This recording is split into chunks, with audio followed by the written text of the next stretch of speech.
Welcome, everyone. It's good to see you all here tonight. And to get us started, I'm going to ask the city clerk to call roll, please. Commissioner Abraham?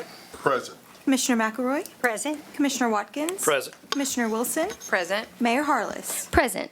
And Commissioner McElroy, would you lead us in the invocation tonight? Please stand with us.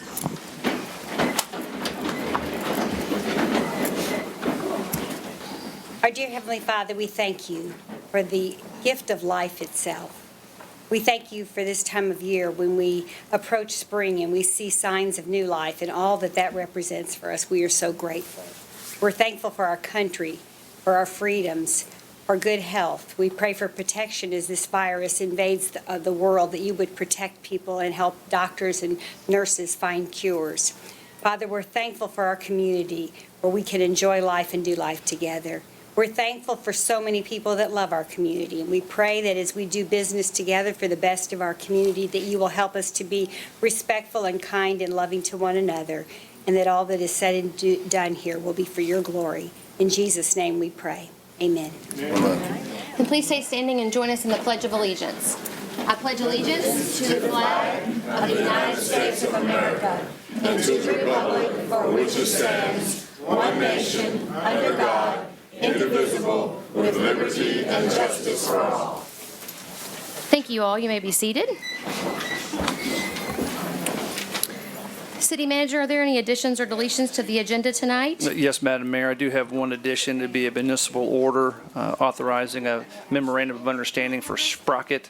That's looking at changing the square footage in their MOU for KEDFA from 8,000 square feet that was specified to up to 15,000 square feet. Okay, thank you very much. And we're going to move on to the consent agenda. Items on the consent agenda are considered to be routine by the Board of Commissioners and will be enacted by one motion and one vote. There will be no separate items for discussion unless a board member so requests. Does anyone have anything they'd like to remove tonight from the consent agenda for discussion? No? All right, I'm going to ask the city clerk to read the items recommended for approval, please. Approve minutes for the February 11th, 2020 meeting of the Board of Commissioners of the City of Paducah. Receive and file documents. Appointment of Chris Kapik to the Brooks Stadium Commission. This term shall expire December 31st, 2023. Personnel actions. A municipal order adopting an amendment to the FY 2019-2020 pay grade schedule for the employees of the City of Paducah, Kentucky. A municipal order amending the FY 2019-2020 position and pay schedule for the full-time employees of the City of Paducah, Kentucky. A municipal order authorizing the acceptance of the KYTC Transportation Alternative Program Grant in the amount of $432,500 for the Greenway Trails Phase 5 project. A municipal order authorizing the mayor to execute all documents necessary to apply for a 2020 COPS hiring program grant through the Office of the Community-Oriented Police Services in the amount of $375,000 for the hiring of 3 police officers who will also serve as school resource officers.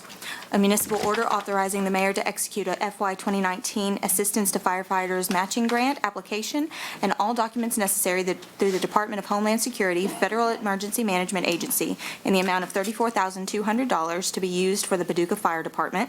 A municipal order declaring the real property located at 831 Campbell Street to be surplus property, accepting the bid of Michael Petter in the amount of $1,000 for the purchase of said real property and authorizing the mayor to execute the deed and all documents related to same. A municipal order declaring the real property located at 2706 Ohio Street to be surplus property, accepting the bid of Dr. Velma J. Dennis in the amount of $1,200 for the purchase of said real property and authorizing the mayor to execute the deed and all documents related to same. A municipal order of the City of Paducah, Kentucky, approving and adopting the 2019 Parks and Recreation Master Plan. Make a motion to approve the consent agenda as presented. Second. Thank you. Call roll, please.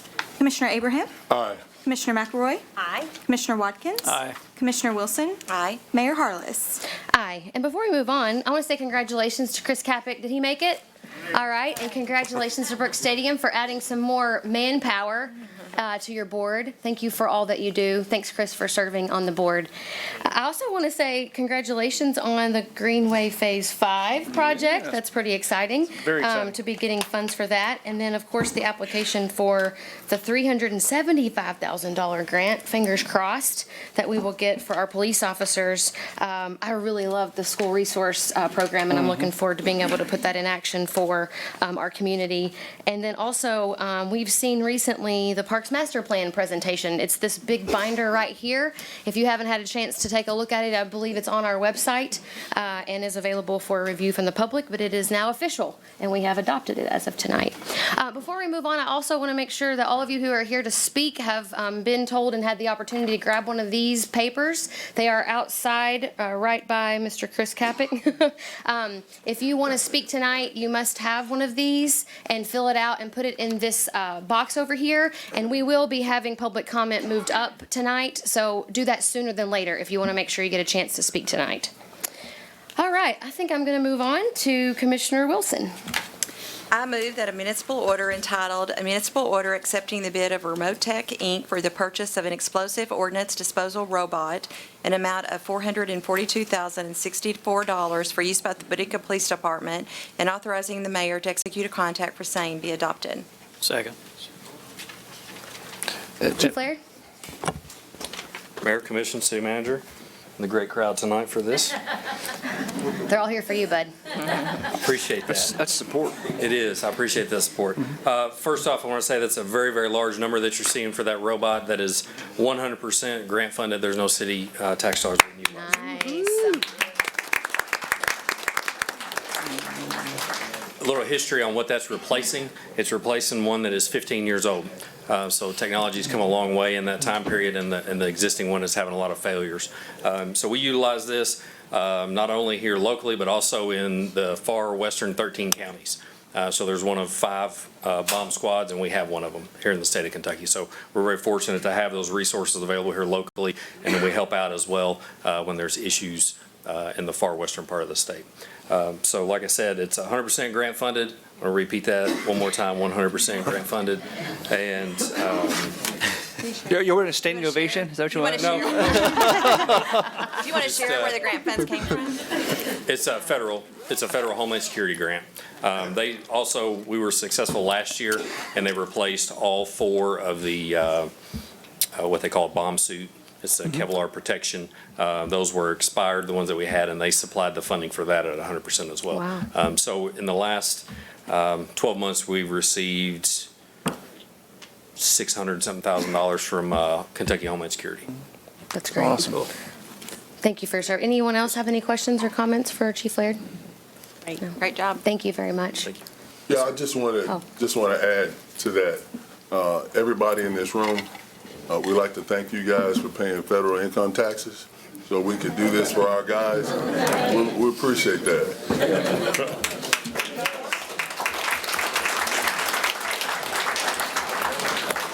All right, I'm going to ask the city clerk to call roll, please. Commissioner Abraham? Aye. Commissioner McElroy? Aye. Commissioner Watkins? Aye. Commissioner Wilson? Aye. Mayor Harless? Aye. And this is where we're going to add this municipal order about Sprocket, so I have that motion here. I move that a municipal order entitled "A Municipal Order Authorizing the Mayor to Execute a Memorandum of Understanding Between Sprocket Incorporated and the City of Paducah for the Construction of a Co-working and Business Startup Incubator" be adopted. Second. Thank you very much. And just so everyone knows, we've already done this once with this body. If you recall, the state is providing matching funds. The county, ourselves, and the library have all put funds together to match the state's dollars. And our fingers are crossed that we're getting on the agenda Thursday, and I will be headed up to Frankfurt tomorrow to help make our case with the Sprocket team to see if we can get this funding and bring it home. It will be a total of $1.2 million invested into a business incubator, entrepreneurial, and co-working space. I believe many of you have been to Codify in Cape Girardeau and seen that project. They want to do their second location here in Paducah, so we really need this for our community. I'm excited. I'll let you know Thursday how it goes. Yes. So pray for us, okay? Yes. Yes. With that, does anybody have any questions or discussion items on this specific issue? Just the only changes is the square footage in the facility. Before it was up to 8,000 square feet, and they're actually wanting to do it a little bit differently and actually go up to 15,000 square feet for the same price. So The difference was they were going 2 stories, and with 2 stories, you have an egress expense, which is very expensive. Now they're staying at 1 story, so they get to spread out the dollars further. So, good move. It was a great program that we saw in Yes. Canton. It will develop a lot of new entrepreneurs and a lot of jobs, Yeah. Yes. Very Absolutely. impressive. new companies. Yep. All right, with that, I'm going to ask the city clerk to call roll. Commissioner Abraham? Aye. Commissioner McElroy? Aye. Commissioner Watkins? Aye. Commissioner Wilson? Aye. Mayor Harless? Aye. All right, Commissioner Abraham.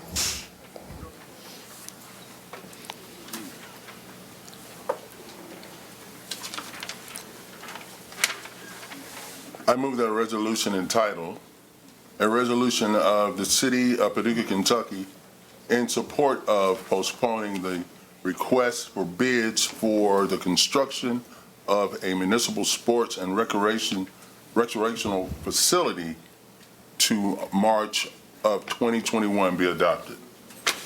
For the purposes of discussion and to hear public comment, I will second that. Great. I think what we're going to do, if it's okay with everyone, is we'll suspend our order of the agenda, and that way our public can comment. Is everyone okay with that here at this? Okay. Commissioner Wilson, do you have that motion? Yeah, I keep it in here. I move that the rules for conducting city commission meetings be suspended insofar as they are in conflict with the printed agenda for this meeting in order to allow for public comments related to item 3A before said item is voted upon. Second. No, after. Can you second that? Second. Thank you. Okay, call roll, please. Commissioner Abraham? Aye. Commissioner McElroy? Aye. Commissioner Watkins? Aye. Commissioner Wilson? Aye. Mayor Harless? Aye. Commissioner Walker, do you want to go first? That'd be fine with me if you want to. It's up to you. Well, I'll just wait. Okay, all right. All right, so we have quite a few people here tonight that want to be heard, and that's great for us. If you've seen this before, we do put a 3-minute timer up, so make sure that you're paying attention to that. And I just want to ask all of us, when we look around this room, we see our neighbors. And when we disagree on something in this community, I hope we can do that with grace and kindness for one another. So I hope your comments will be reflective of that we can be respectful to this body that serves you every day, but we do want to hear your concerns, and that's why we're here tonight. So I'll call each of you up at one time. We'll set the timer as soon as you get to the podium, and then we'll go from there, okay? Oh, I did announce before the meeting that if they're out in the atrium, we'll give them time to get in. yeah, absolutely, yeah. Are we going to be responsible? No. And we're going to listen to the comments first, and then we'll make our comments in reflection after everyone has had a chance to speak tonight. If you will, we will wait till you get to the podium to push go, okay? So we'll make sure we do that and not push go while you're running to the podium. That would be not good. Okay, our first comment tonight is Steve Lowe, I'm pretty sure. Steve? You want this one? Or you want me to talk over? Good evening. Good evening. Good evening. I've lived in Paducah my entire life. I've lived on the south side. The last time we had heavy rains in Paducah, I wanted to drive to the post office to buy a book of stamps. Irvin Cobb Drive was flooded so badly I had to drive in the center lane to get to the post office. Both those outside lanes were completely covered with water.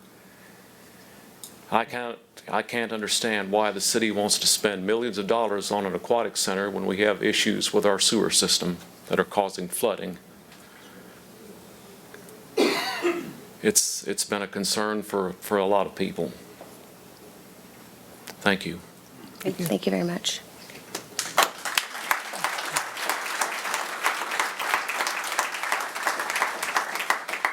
Okay, next, Regina Varvel.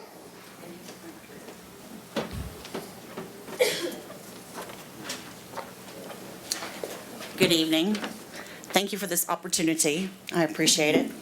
I think we can all agree, if we look around, we've done something already that was not expected, and we've come together, whether opposing or not, as a community. We are not communities, we are community. We are just one. And I'm so proud of everybody. But what is being proposed is not going to benefit my child's future. It is not going to benefit our youth to keep them here in Paducah. We have so many beautiful things here that need our attention, that need upgrading, that need repairs. Let's walk a little bit before we take off running. Let's build Paducah up on all sides, all areas, not just one sector of town. We've got a complete other sector, and properties are not being utilized to our advantage. We need to take care of us, not everybody else. We don't want to be known as a town for a multi-million-dollar aquatic center that is not necessary at this point in time. Let's invest in our youth, in our children. We want them to stay. We want them to be a part of this community for something we've built for them. I don't want my daughter staying here at this point in time. I don't. I want her to go where she can be utilized and be a positive member of something bigger, not selfishness. You are condemning her to pay taxes on something that's going to affect their lives forever unless they leave Paducah. What do we have to offer? We take care of our own. Let's do that first. Then we'll outreach. Then we'll take the next big step. We're not ready for that. There's been words used that have been blown out of proportion, under the microscope, nitpicked. But do we want to be known as a community and a city as this? No, we don't. We were voted hometown, one of the small town hometowns of America. We are Quilt City, USA. We don't want to be known as, hey, the city that imploded on itself for a $22 million pool. It's not fair. We're not making it right for all purpose of the community, for all people, all races, creeds, colors, everything. It is not fair to take a select group and expect us to pay for it when somebody can't even get to the post office. There's the safety of our kids, the safety of school buses over flooded roads, not to mention diseases and whatever else is coming up out of that water. So let's walk first. That's all I'm asking. Let's walk first. Thank you. Thank you. All right, next up is Victoria Terra. Victoria Terra.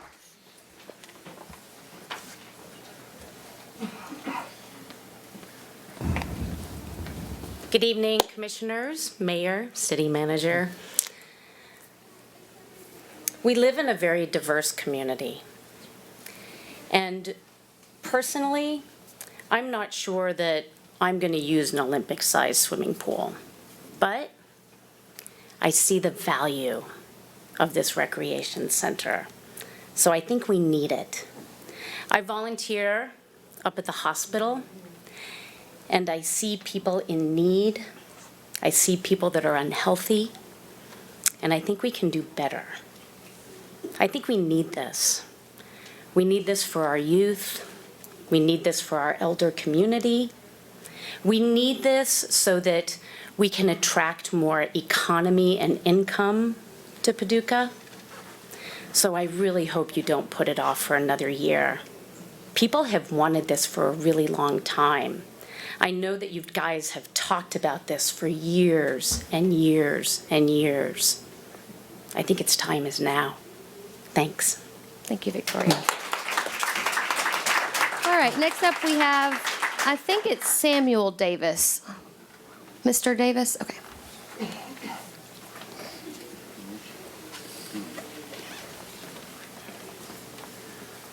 Hi, everybody. I really didn't plan on speaking tonight, but hearing everybody, the lady just said that it's valuable. Well, that's true. It is valuable, but I think it's putting the cart before the horse, so to speak. You know, that means we build this huge aquatic center. That means that much more traffic. That means that much more traffic and accidents. We need to expand on some of the road systems. We did Hinkleville. We waited and waited. We finally got that done, but there's other areas that need that as well. The water's a big one. We're building and building and building. It's kind of like building a house on sand. You know, if we don't have a good foundation, it doesn't make any sense. We got to be able to support what we have before we continue to add on. Guess that's about it. Thank you, Mr. Davis. Next up, we have Shay Faulkner. Shay Faulkner.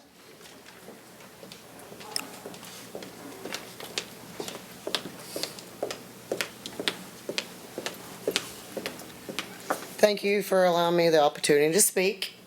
I just have a few things and questions that I would like to ask. First of all, I want to make a statement that it is bad business for the government to be in the business of competing with local businesses.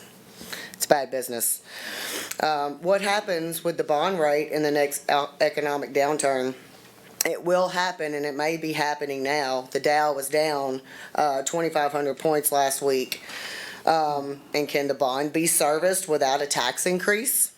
Our aquatic center is an amenity. It is not a destination site and will not pay for itself in the foreseeable future. There are 15 to 20 or more athletic facilities in McCracken County in the City of Paducah, and you guys would be competing with them, and that's just bad business. If these bonds are already secured, can we not use them to improve Noble Park and to make the ball fields to where we can actually bring in tournaments and even go a step further and where we can actually do festivals and outdoor concerts and bring in big name people there at Noble Park? Because that place is huge and there's a lot of land there that's not even utilized. And that would be a win-win for the community and bringing in tax revenue, a lot of it. And this endeavor is not fiscally responsible or conservative. What happens to the PAC that went into debt to the tune of $1.5 million for the Paducah swim team? And that's all I have to say. Thank you, Shay. Next up, we have Mark Bridges. Mark Bridges, are you here? Can you hear me? Yes, ma'am. Good evening, Commission. Came here tonight on behalf of Citizens Against the Aquatic Center.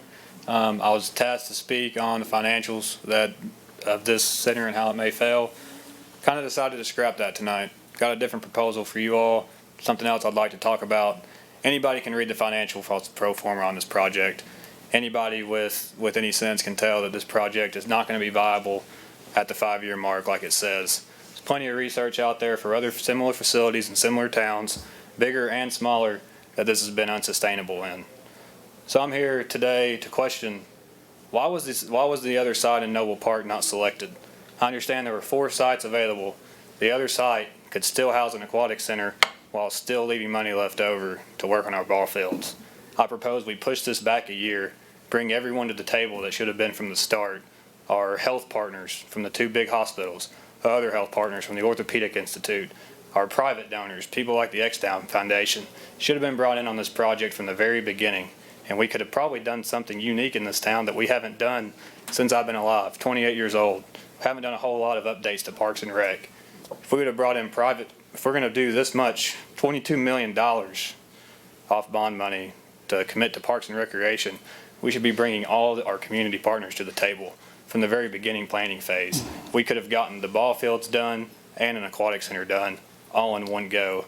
I really believe that this city is a special place. It's got a group of special people in it. You all are all special people too. And I really feel like if we all got together and got behind this, that we could probably find a solution that fits everybody in this city and will truly be for each and every citizen here. Thank you all. Thank you, Mark.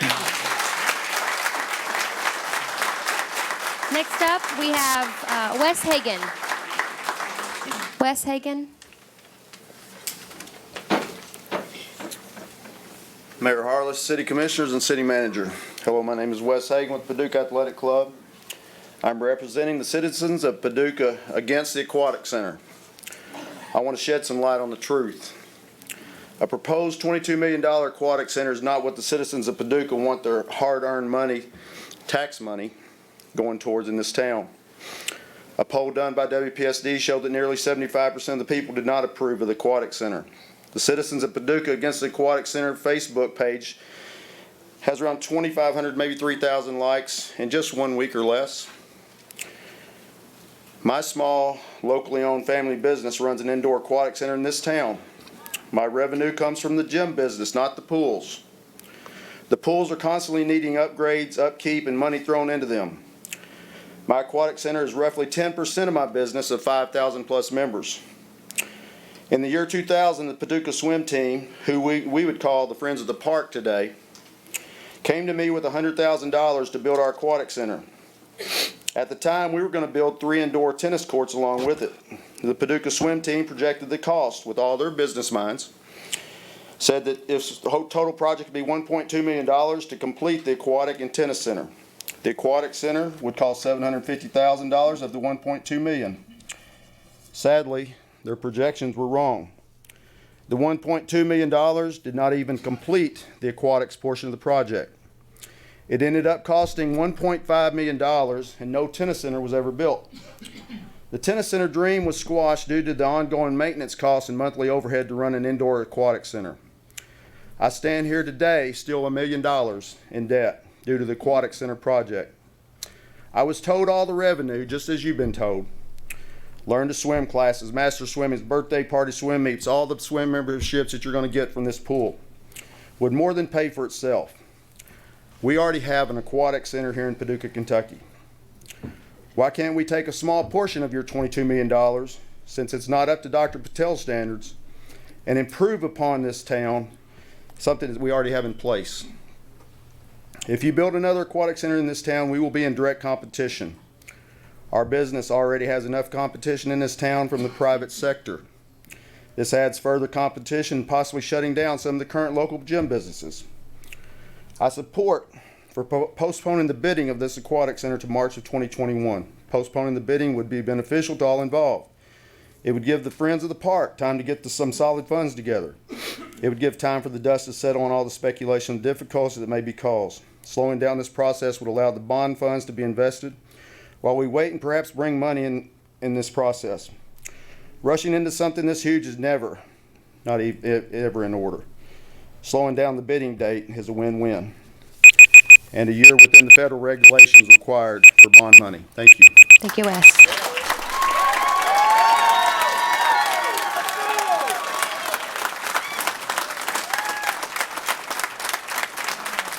All right, next up we have Grant Gagnon. If you want Grant to speak, then you're going to have to let him hear me. Grant Gagnon, I'm sorry if I'm butchering your last name, sir. Will you correct me when you get up here? I should know your last name. Got a tough act. I want to hear how you say it. Grant Gagnon. Thank you. I did it. Okay, thank you very much. I was asked to speak tonight for Citizens Against the Aquatic Center, specifically in regards to sports facilities in Paducah. I know it's been discussed by a couple of people already, and one concern is essentially the disillusion of the baseball fields in the city. I grew up playing baseball at Lone Oak and at Paducah, the fields there, and what should be happening is they should be being built up. They should not be being torn down. And furthermore, I've seen the transition from recreation baseball when I was young. There was only one travel team when I was young. It was the Paducah Storm. And now it's become big business. It's huge business. And that's where this money should be going to. I go to Jackson, Tennessee. I go all over the place with my kids. I have 2 kids that play travel sports. And we can't find a hotel to stay in half the time. Well, the restaurants are packed. You all want to bring people into the city, and again, like Mayor Harless said, we're all on the same team. Everybody in here wants what's best for the city. I want it. You all want it. Everybody in here wants it. But we need to have something that can accommodate these tournaments. I spoke with somebody today that gave me a little bit of detail on exactly how many teams are in Paducah. There's 58 travel baseball teams in Paducah. 58. And every weekend, if you ask any parent what they're doing, oh, we're going to Jackson Saturday and Sunday. Oh, we're going to Union City. We're going wherever. It's packed. And that's where essentially the money needs to be put into, because it's hotel stays, shopping, restaurant. And I understand the county is supposed to be taking on part of the baseball program, but there's volleyball. There's basketball courts. If you look at the centers in Cape Girardeau, the Cape Girardeau Sportsplex, I was there a few weeks ago. They had 39 teams, volleyball teams in a tournament. Entry fee was $400 a team. It was packed. You got concessions, you got gates, and that's essentially where this money should go. And I'm not saying we need a $29 million facility that they have in Elizabethtown, but something that's comparable where we could host these tournaments and bring people into the city would benefit everybody. The main thing is, as some people have urged, I just wish that we could just essentially pump the brakes on this and just take a step back and look at it, because again, we're all on the same team here. I'm not saying that I don't necessarily want some type of pool, but the $22 million aquatic center I just don't think is what Paducah needs. We need to support the baseball fields and the sports facilities we have here as opposed to reducing them. Thank you. Thank you, Grant. All right, next up we have Melinda Burnett. Melinda Burnett. Here she comes.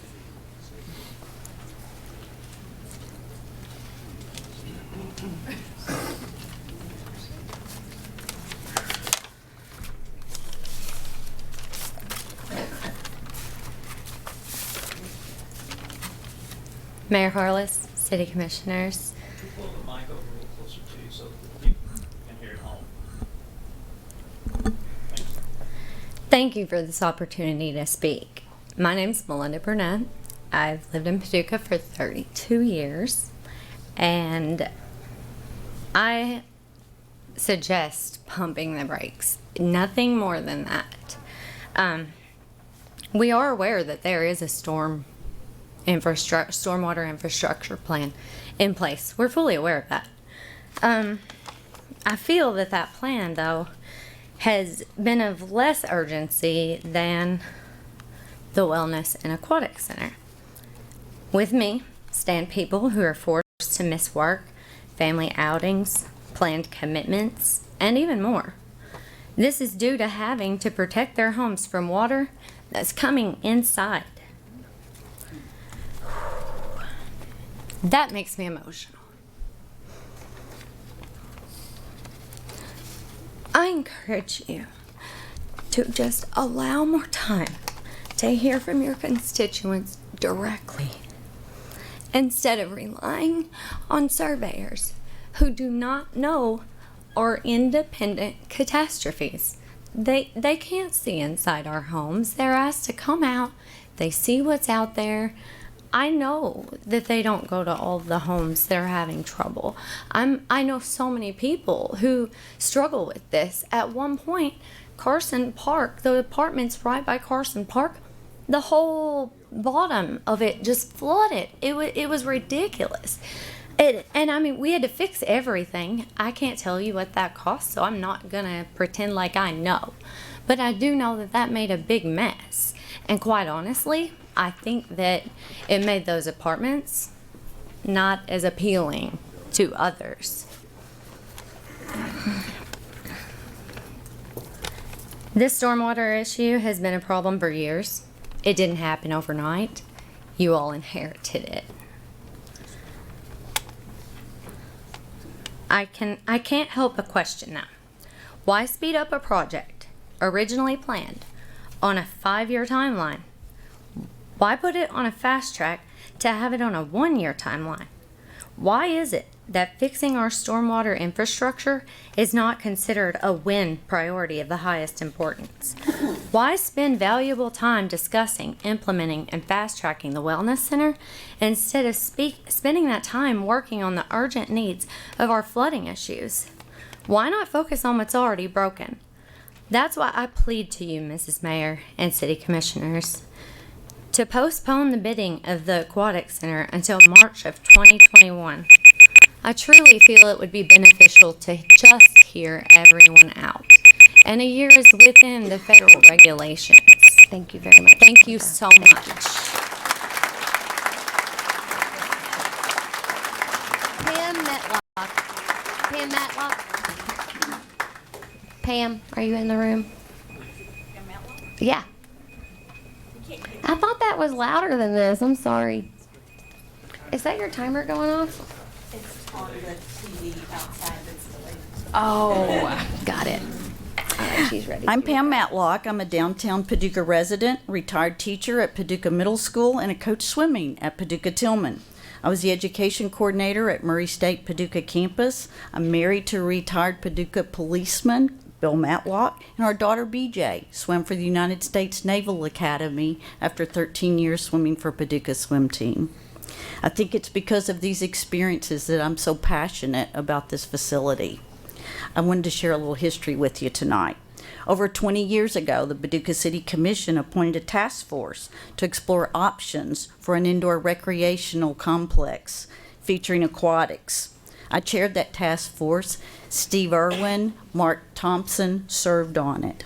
A very costly study pointed to this as the #1 need in our area. We visited recreational sites, we had town hall meetings, and we added it to the park's master plan.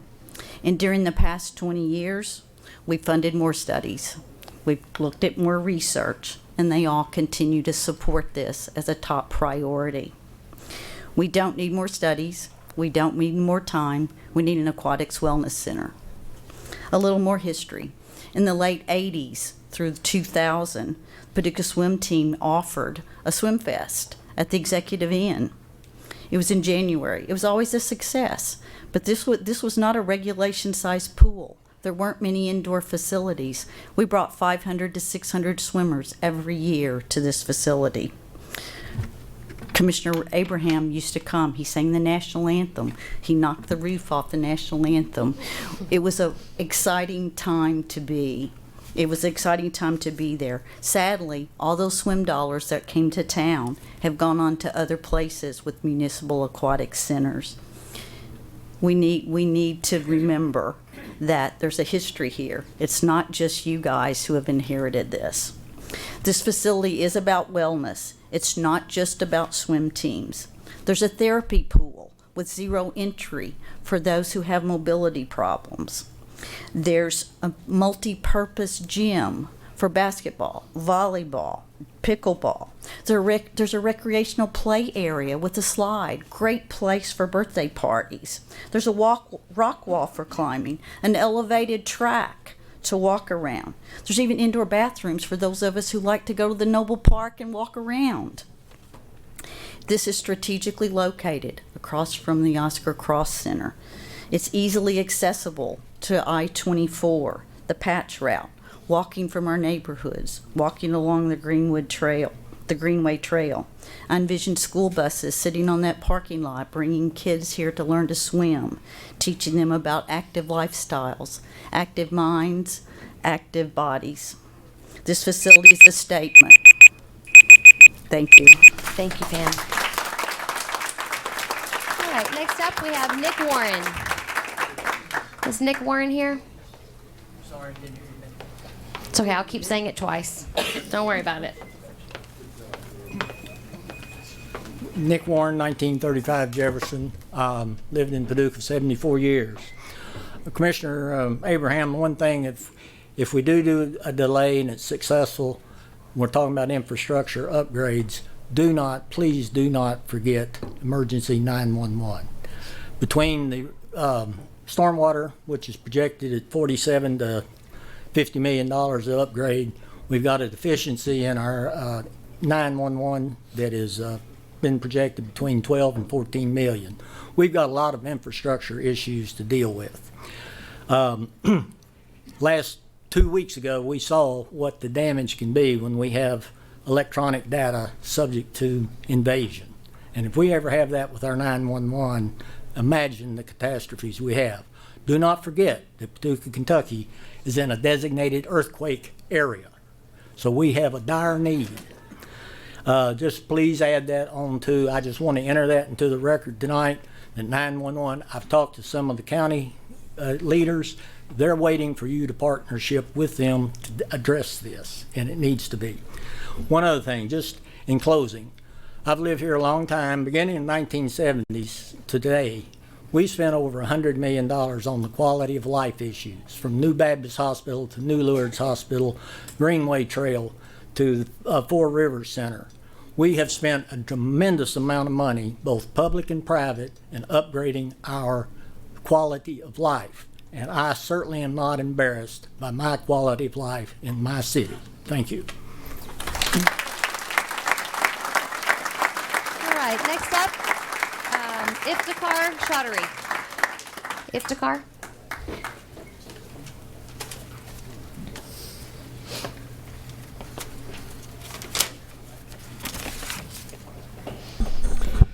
Good evening, Mayor Harless, City Commissioners, other city officials, and my fellow Paducans. My wife and I are in favor of this project, even though short term is going to raise taxes on most residents, especially impacting retiring person like myself, who is on a fixed income.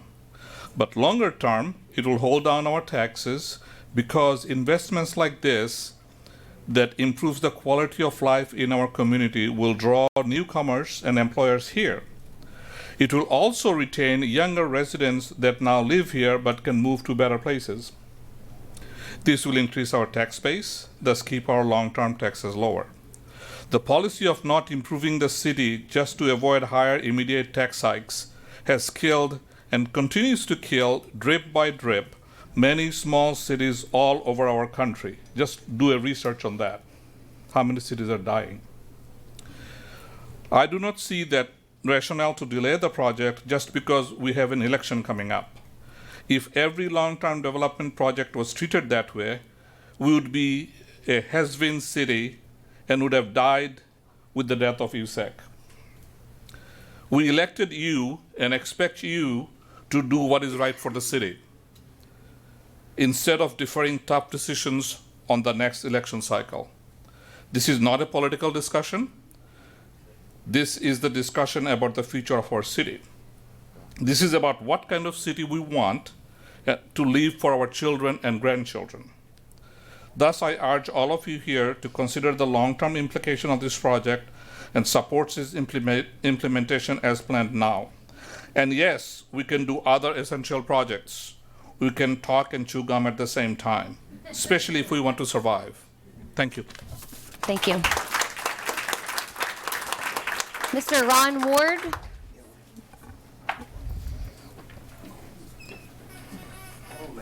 Here I am again. I'm going to take a little bit different tact.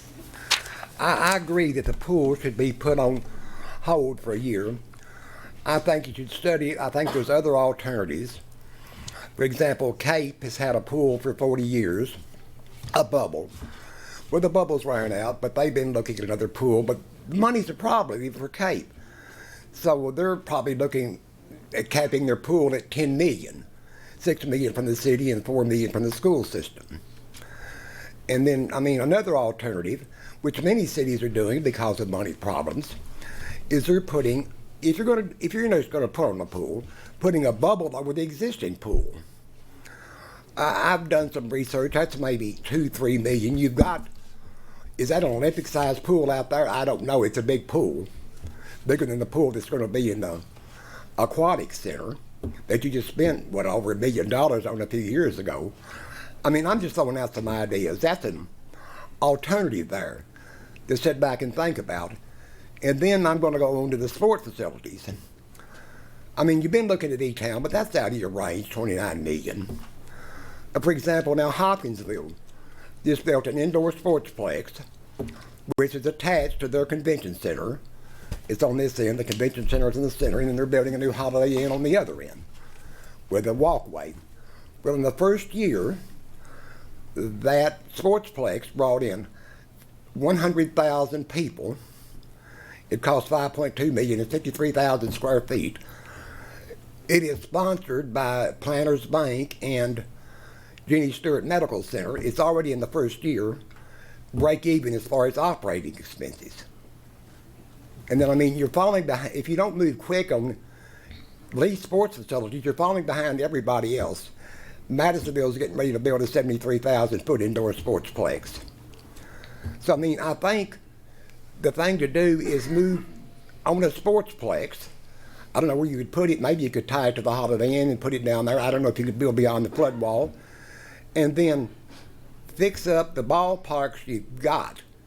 It could not cost that much money to fix up those 6 ball fields at Noble Park. I believe with the Little League and all these teams playing here, they could do fundraisers. They could have that ballpark maybe running by summer. And then look at the alternative.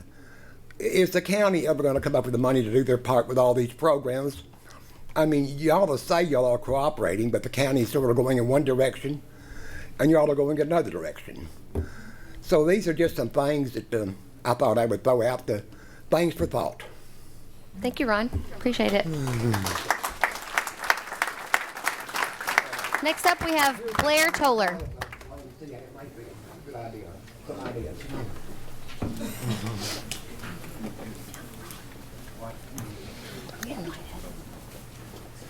I'm hungry. Lightheaded. Good evening. Thank you for the opportunity to speak. Grant Gagnon is my brother. Where are you, Grant? It may sound like what I'm getting ready to say is a lot like what Grant said, because our experiences are the same. But in fact, I'm speaking on the opposite side of that, and that is I'm for moving forward with some sort of wellness and aquatic center. See, my experiences with baseball, I have twins that'll be 16 this summer. They don't play baseball anymore, but they did. I was a coach, I was a parent, I was an assistant coach, I was a fundraiser, a team therapist at times for the kids and the parents. I have a couple of stories about my time with that. One time I was in Jackson, Tennessee, and I was paying the event coordinator there, who was a Jackson resident, and it came up that we were small talk, and it came up that I was from Paducah, and he says, "We never figured out why Paducah doesn't have something like this, but we sure are glad you don't." So I thought that spoke volumes. Well, a few weeks later, we had one here. We had an event here, Noble Park and Stuart Nelson. And I think it's under the term disaster in the Webster's Dictionary. Bathrooms weren't open. Concession stand wasn't open. The fields were in terrible shape.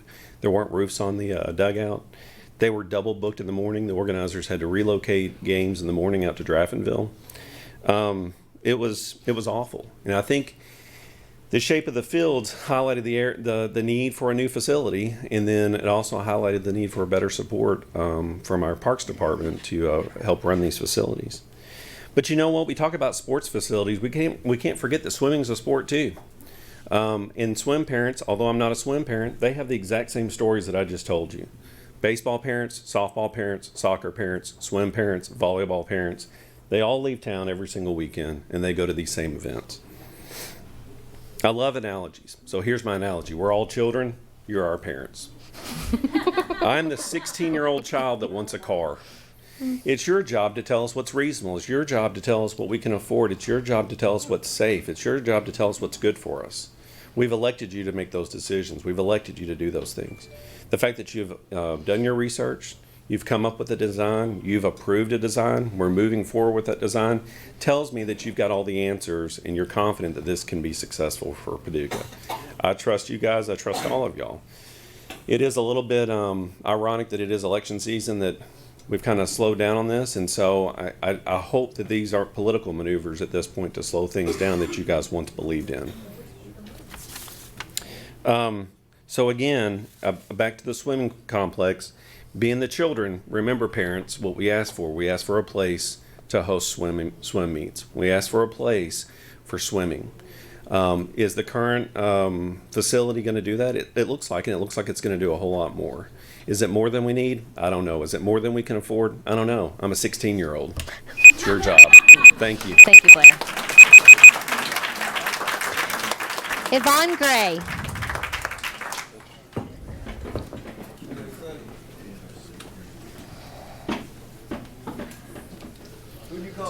Yvonne Gray, she's coming. Thank you. I appreciate the fact that Richard has brought this to our attention and allowed us the time to speak. I'm new to Paducah. I've lived here 14 years. We just recently sold our property and we're looking at other places. We've traveled all over the county, all over the city, trying to find an adequate place to retire at. The problem is most of it has water problems, drainage problems.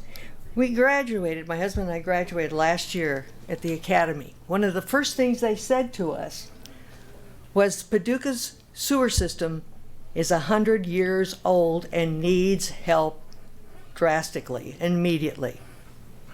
You have asked us to pay for a new swimming pool, but you haven't even taken care of the structures that you've got. I grew up out in west in California, come to this part of the country, and I've seen a lot of cities. I've lived in Indianapolis. Indianapolis is a wonderful place. They have the Pan Am Games every 4 years. I've been to those games. I've been to the huge swim aquatic center that they have at Indiana University. Do you realize how much money it costs to maintain a pool that exists? The entire state of Indiana supports that pool. You're asking the citizens of this room and others out there to fund this project. You have the initial cost of that project. That project is small compared to what it's going to eventually cost you. The maintenance on that. You don't have the entire state of Kentucky helping you, and you need that help.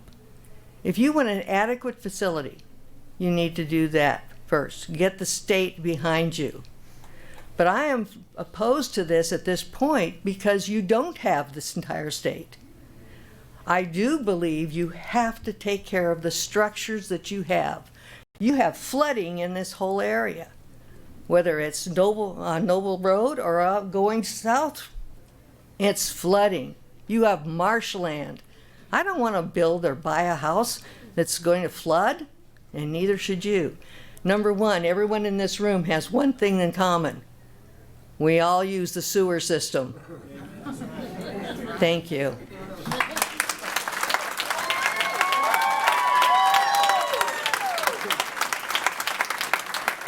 All right, Randall Knight.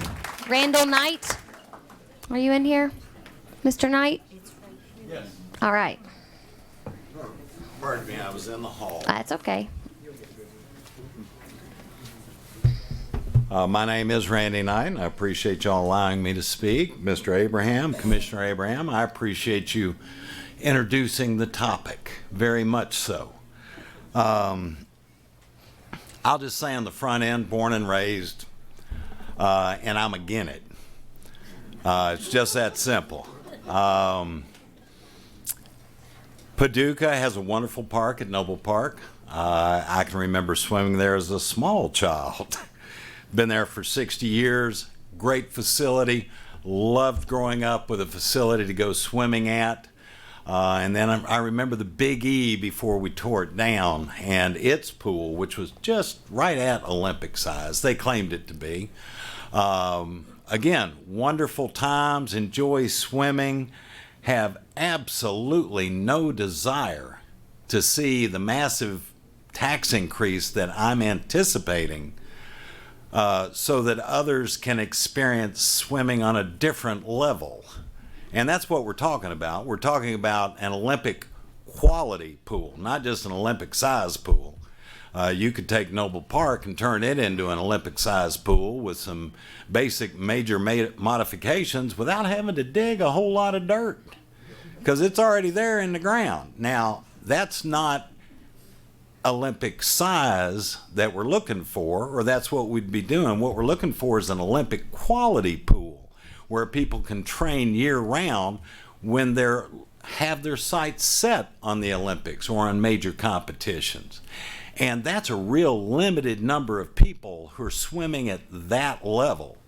I mean, we can have an Olympic pool for a percentage of the 22 million y'all are projecting, and that's just construction. Again, we're not talking about taxes for long-term maintenance. I just did a little number crunch, and I'm thinking it's going to cost me about $500 personally over the next 20 years for a facility I will probably never step into.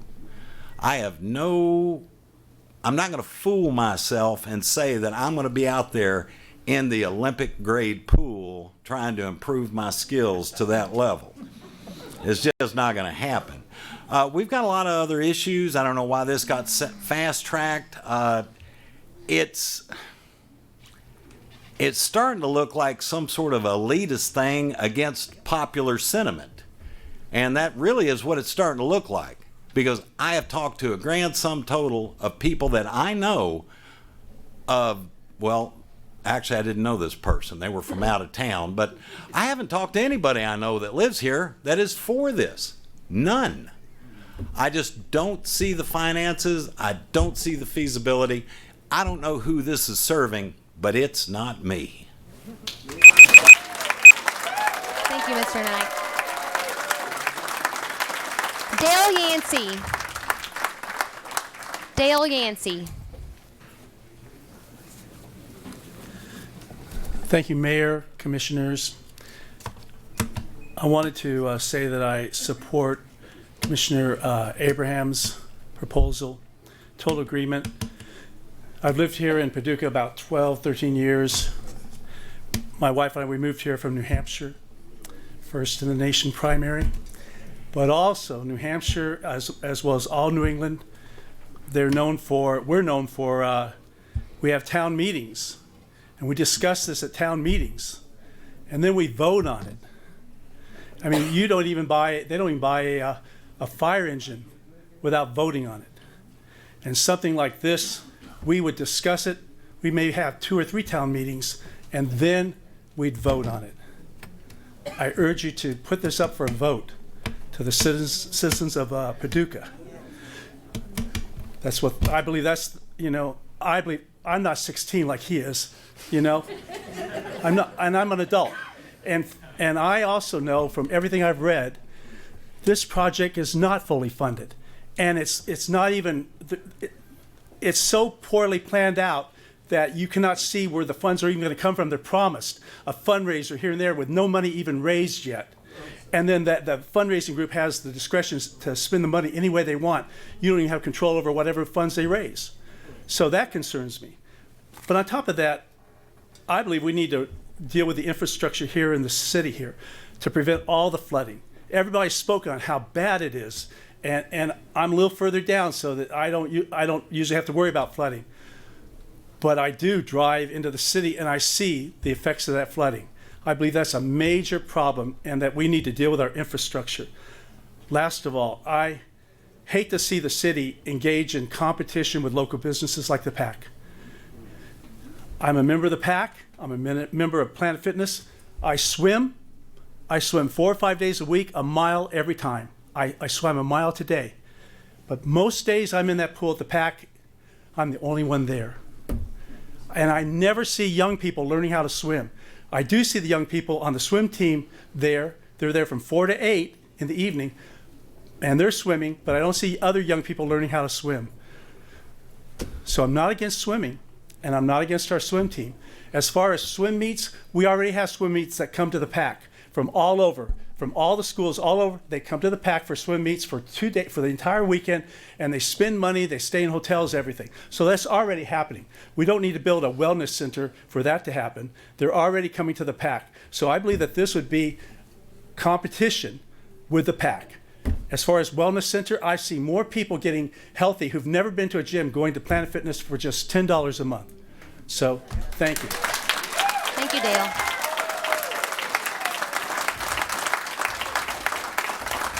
Mr. Buzz Von Tesmar. I only had to say his name once because he's right there.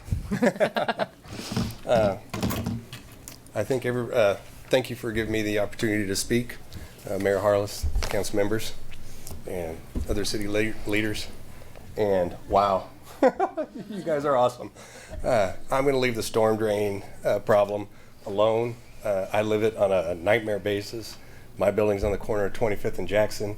If it rains an inch, I have 2 feet of water, guaranteed, etched in stone, right there on my corner. So we'll leave that one alone, and let's. Been a businessman most of my adult life, and this whole project you guys got going doesn't fit the one test that would make any business, if you're going to get in business, to compete with local business, which I don't feel is anybody's job in the city government to compete with the local business. But if you're going to get into a business, the first thing is make it viable.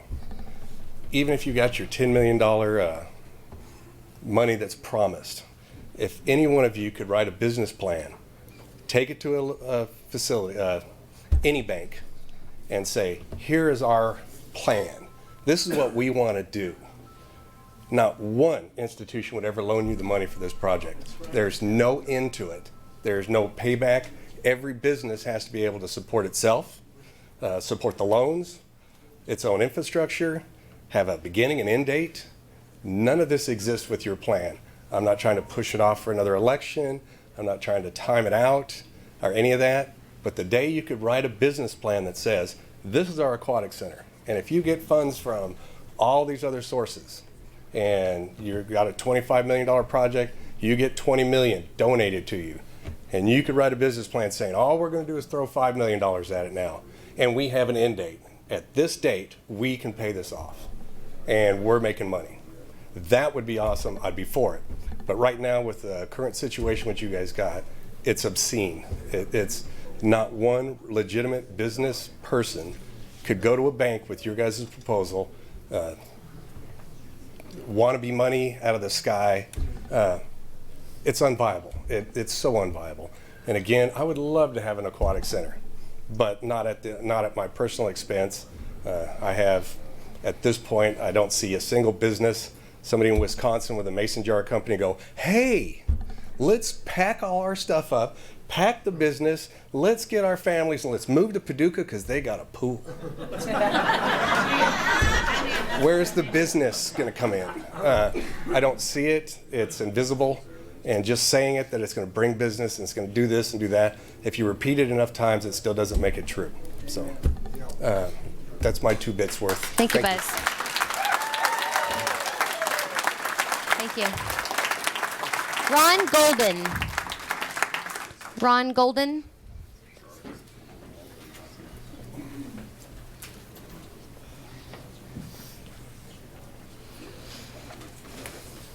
Good evening, Mayor, City Commissioners. I'm Ron Golden. Welcome the opportunity to speak on behalf of the Aquatic Center, which I am for.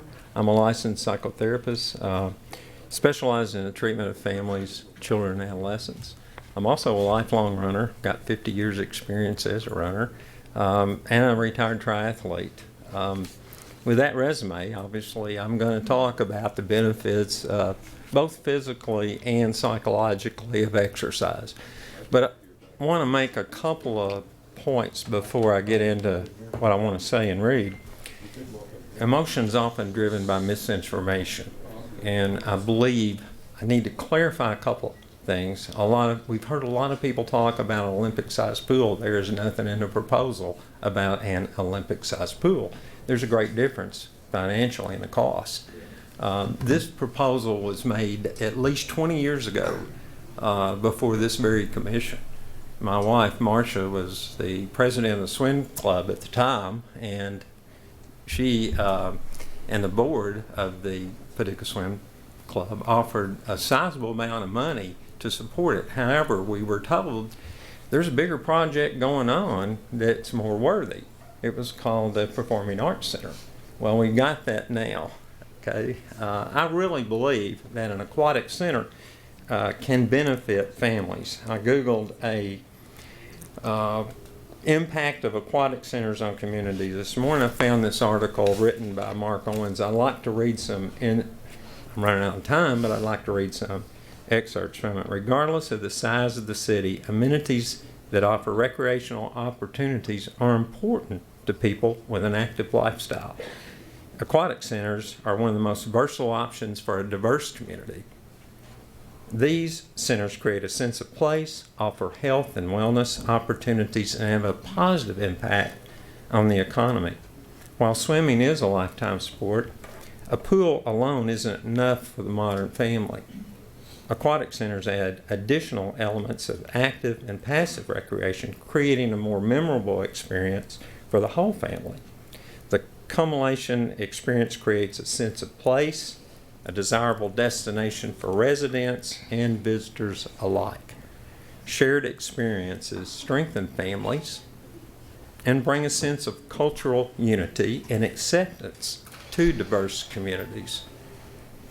Patrons also have opportunities to network and make social connections, further unifying the community. Thanks for listening to me. Thank you, Mr. Golden. All right, next up, I have another Varvel, but I don't have a first name. Is there another Varvel family member? You want to go? All right.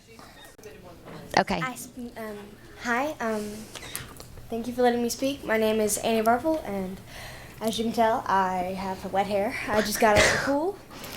I am part of the Paducah swim team. I go to Paducah Tillman High School. I'm also part of the high school team there. And there's nothing that says anything about Olympic-sized pool, just to get that out there. I've been swimming since I was 8. I'm 14 now. And I can't tell you the amount of memories that we have going into so many pools. There's UK, there's Cape Girardeau, there's Hopkinsville, there's just so many pools. And I look around and I notice the quality of everything. And we don't have that here in Paducah. I can't tell you like the logistics of like the finances. I'm 14. I'm still in Algebra 1.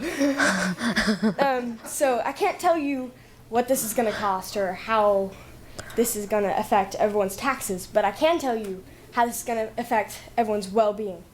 And I go to school with so many people that we all want somewhere to go hang out, and we have the zone and we have the mall, but we want somewhere where we can go and talk to our friends and joke around in the pool, and we don't get that at the PAC. It's not such a high quality as it should be, and I understand, but we need that type of... Well, guys, let her speak, please. She has the microphone. Thank you. We need that type of quality to go where we don't have to wear shoes to go to the bathroom, or we don't have to walk around and worry about anything like that. So what I want for my people and my future generation is for something where we can go and we can have fun and not have to worry about any of that. And yeah, I'm a little bit biased because I'm on the swim team, but this is not an elitist issue. This is not poor against the rich or whatever. This is for our community. This is for our people. This is not just for a select group. This is for everyone. Let's make it about that. Thank you. Thank you.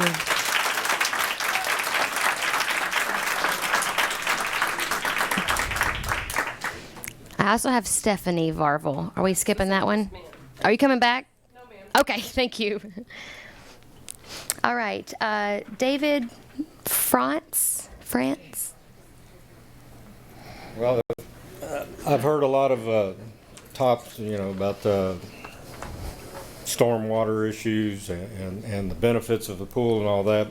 Personally, I am not against an aquatic center, but I'm very much against the way it's being presented to us. I think if you all are so assured that this is the thing that the majority of the people are for and would desire, put it on a ballot and let the majority of the people vote for it, and along with the tax increases that would be necessary for it.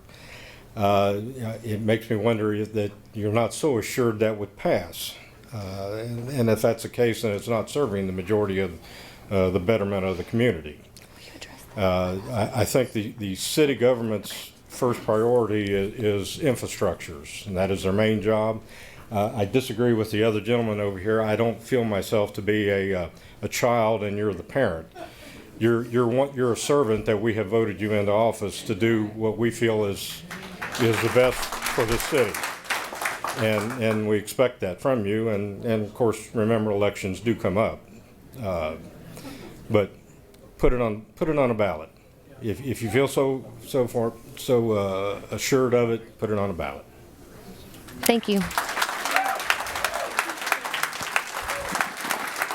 Next up, we have Michael Smith. Hey.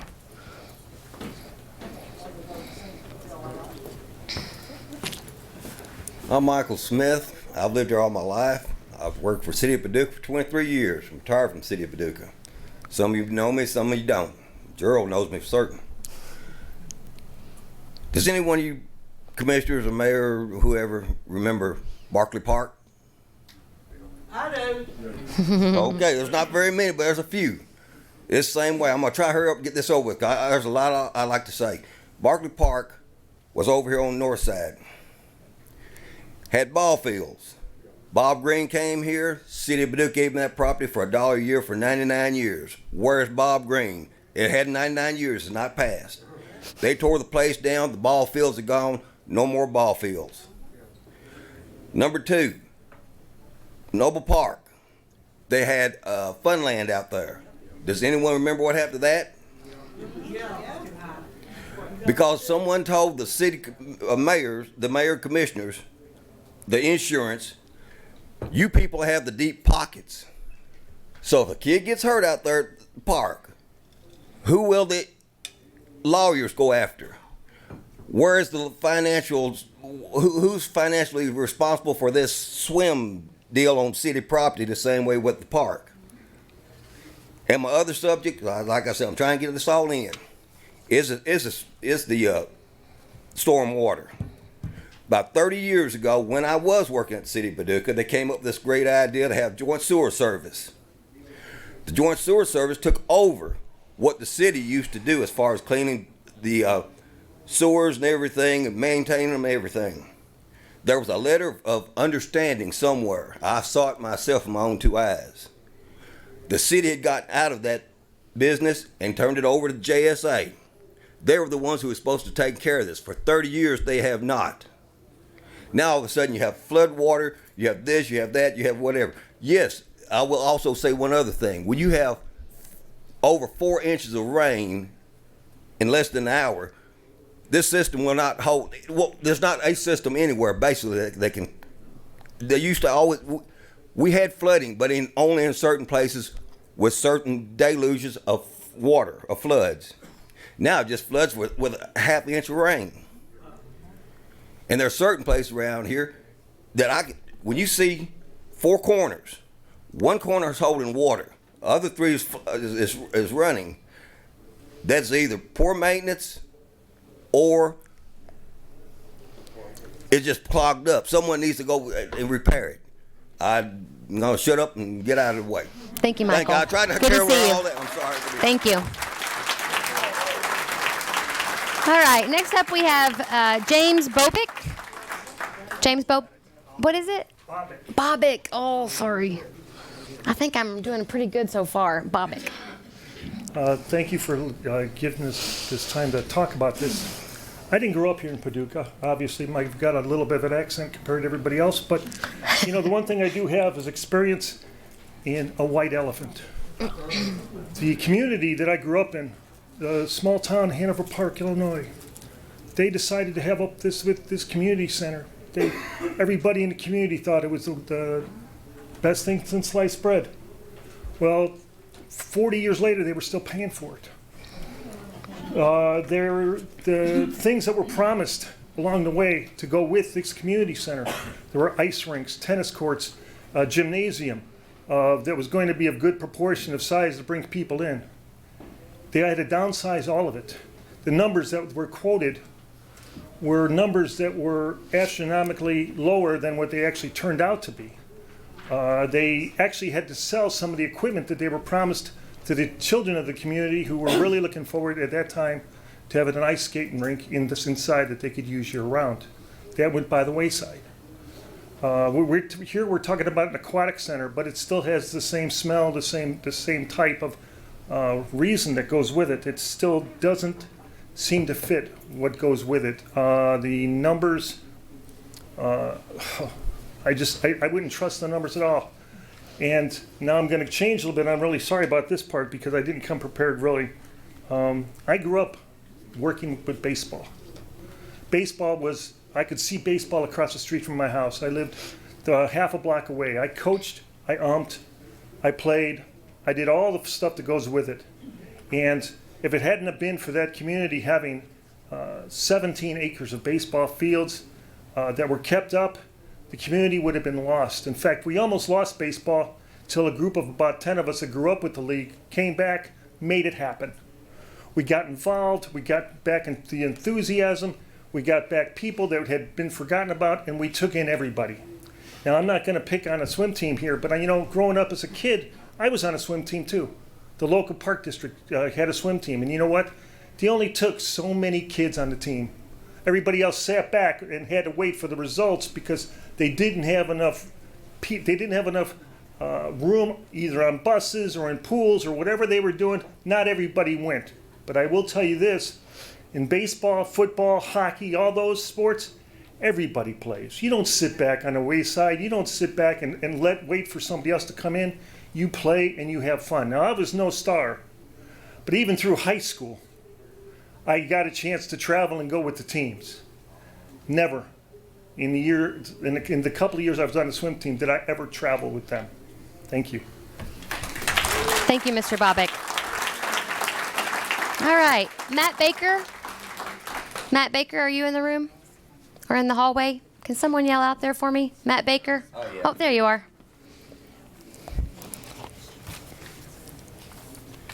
Mayor, council members, fellow citizens. As in the last meeting, I urged council to take the time, pray about these things. And then God opened his mouth, and now we got an aquatic center on any street you want to go to in town. I'm not against this. I'm for this. I believe everyone that got up here and spoke the truth and to certain points. Dr. Toller told about the ball game and everything that had to be redone. Well, that just proves we don't even take care of what we got. Somebody said that we've been thriving since USEC left. No, we've been holding on. Yeah, that's right. The people that are going to suffer here are the people that built this town, the retirees, the elderly, the less fortunate, the middle class. And I know it sounds that I'm being negative on the situation, but as the city manager and I have discussed, looking into renewable energy, ways to self-sustain it. I was always raised, don't count your chickens before they hatch. What are we doing?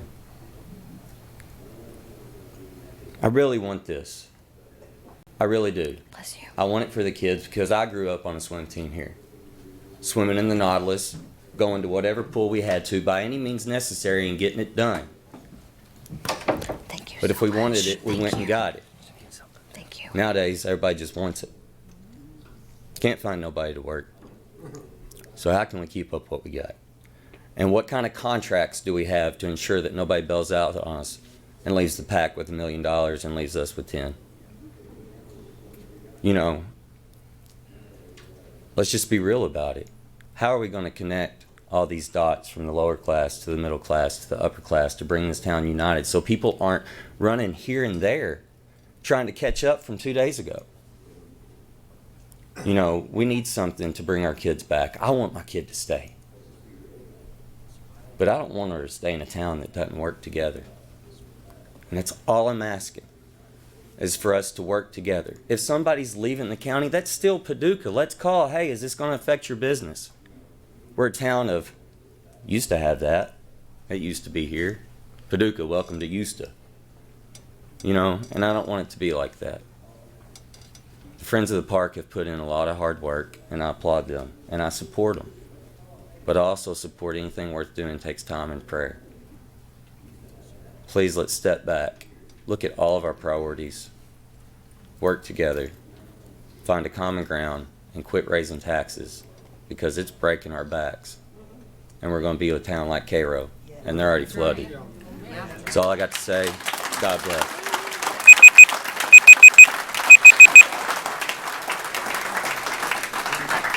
Kendall Capoletti.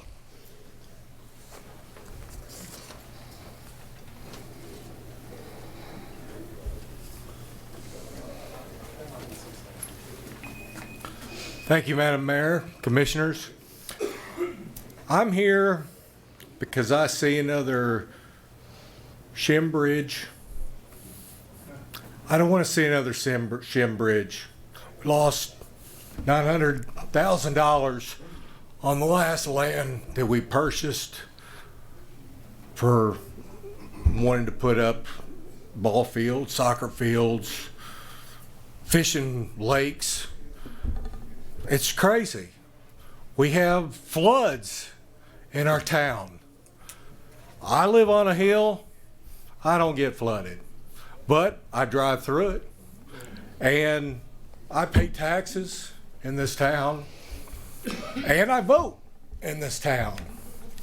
And I think my taxpayers' money should be paid for city services.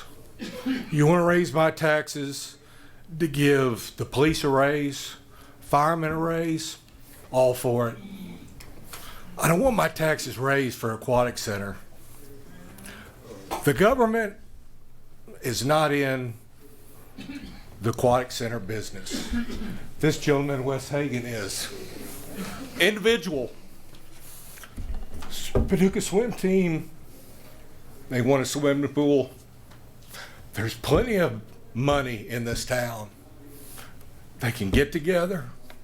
They can build it. I don't have to put my money into it. I'm not going to it. I'm 57 years old. I don't need to swim. I float. I sink. I don't care.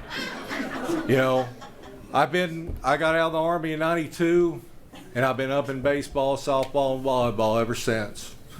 And our ball fields are horrendous. Horrendous. Dravenville, Miller Park has better fields than we do. And it's pitiful.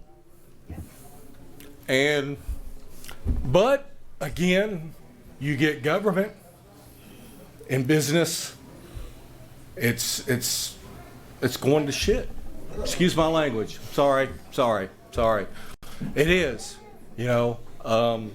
And I've lived here. I went to Tillman. I've lived here 40 years. And I played baseball at Noble Park. And the Pony League was the best field out there. And the city turned it into a skateboard park. Unbelievable. But I believe I want people to be able to swim. I want the aquatic center. But I think it should be privately funded. Thank you. Thank you, Kendall. For your time. Tina Cavett.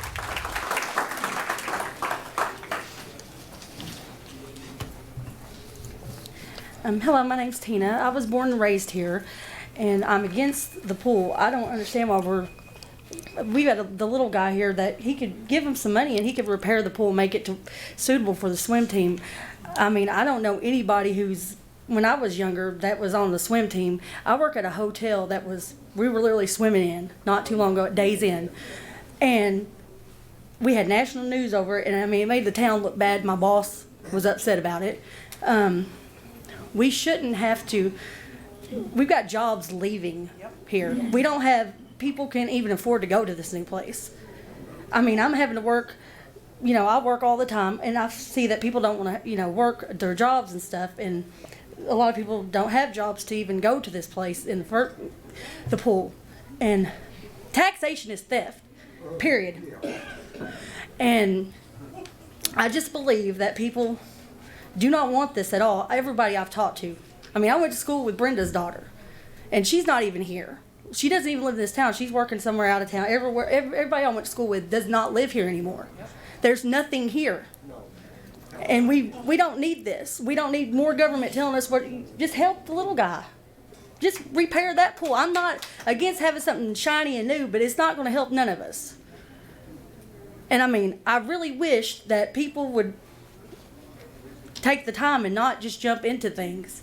This is just jumping into something too quickly and you're not thinking about it. It's going to affect us in the future. Taxpayers, nobody wants to pay for this. And I mean, I really wish that y'all would think about it before just jumping into something. I know it might benefit y'all personally or somehow, but it's not helping any of us at all. And, thank you. Thank you, Tina. All right, Tom Durow. Tom Durow. Are you still in here, Tom Durow? I think I'm saying that right. Durow. But someone say that out there in case someone's Tom. Did you find him? All right. Come on down to the next contestant. D-O-R-A. I said Durow. Is that correct? It's Dora. Dora. Like D-O-R-A. Okay. That's not what that says. I'm a resident of 1735 South 6th, across from the old Krebs Park, where there used to be the Kiwanis Pool. I swam here from Hopkinsville in the pool in Noble Park from the time I was a kid through the time I was a senior and further in high school. Right now, the swimming pool is underutilized in the summer because the city says we don't have enough money to keep it open. If you keep it open, people will come and you'll raise more revenue. What's needed in this town is the storm sewers to mitigate the flooding that occurs with downpours. I've lived in the county, I've lived in the city, I've been here in this area for over 20 years. And what's really needed is a combined city-county government, metro, to reduce the overhead. But if you want the swimming pool, you can put a dome over it. Over 50 years ago, the Campbell House in Lexington had a dome over their swimming pool behind the hotel. We've got a dome for the quilt show. I just really want to see the funding managed, the way to manage the funding changed so that this money, the $20 million, or some significant portion of it can go towards flood mitigation. And I thank you for your time. Thank you, sir. Rita Odie.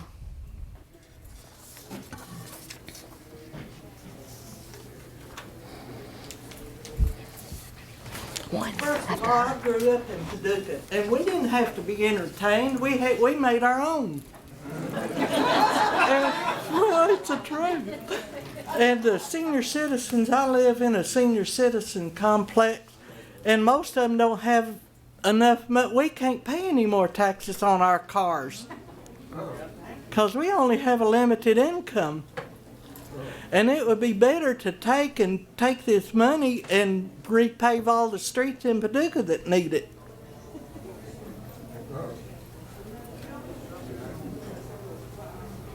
So anyway, and that complex would do that. Pave every street that needed. And some of our sidewalks are in pretty bad shape too. Some of them are just plain dirt, and by now they're probably mud.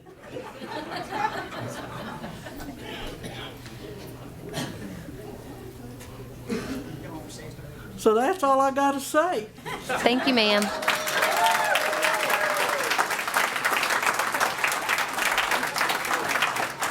All right, Ryan Hagan. I apologize tonight. I'm winging it, so I got a little fired up. So, first of all, the Bible calls us to be good stewards of our money, and as a Christian, I stand behind that. It's sad to hear that my family put in $200,000, not this past summer, the summer before, into our indoor pool facility, and it's immaculate. It's beautiful. We repainted, refloored, lighting, walls. We did it all. We put the money in. And I know it's not a place for socializing because your head's in the water. You're not going to be talking. So, this is the swimmers against the community, I feel like. I feel like most people here feel that way. It's the community against Tollers, Patels, Friends of the Park, the swim team. As a tennis coach, I moved here from LA. I used to live here. I'm a hometown boy. I left here, went to LA. I taught at the Ritz-Carlton Hotel in Beverly Hills. I didn't live there. I had to live in Reseda and drive in. That was a pain. But I wanted to come back, and I wanted to improve my family's business. I saw potential at the PAC, so I came back. And now I'm a tennis pro, and I help manage my grandmother's facility. As a tennis coach, I can get a bunch of the tennis community together, and we can put on an indoor center. And I can get a lot of people behind it. Tennis, I have a lot of people that love tennis. I'd love a great indoor tennis field. We used to have one, and it ran at a loss, and it's no longer running. That's sad, but it would have worked in a big city. We run off of a gym business, not our pools. Our gym business is our moneymaker, so please hear us on that. If you don't believe we had a $200,000 bill, we can send it to you and show you. We have receipts on it. Come to us, talk to us. A rock wall does not make our money. Nobody gets on the rock wall. It looks nice. Nobody's in our pools. It's our gym business. Come to us, talk to us. We can show you the numbers. We'd be more than happy to do so. The reason why it's not an Olympic pool anymore is because we've downgraded. And Patel said it'd be $8 to $10 million to build. It wasn't that long ago. I was here. I think Mayor Hartless, you asked him what it'd run, and he said 8 to 10 million. Now we're at 22. We haven't even broke ground yet. And you have not even competed against the PAC yet, and the community yet either. I stand for postponing this massive project. Let's pray about it and put our money towards the ballparks and soccer fields, the money-making machine, not the money pit. I speak to you as not a child, but a man of 3 children, a business owner, a Paducah citizen, and most importantly, a Christian. I am praying for us all during this key time. Thank you. Thank you.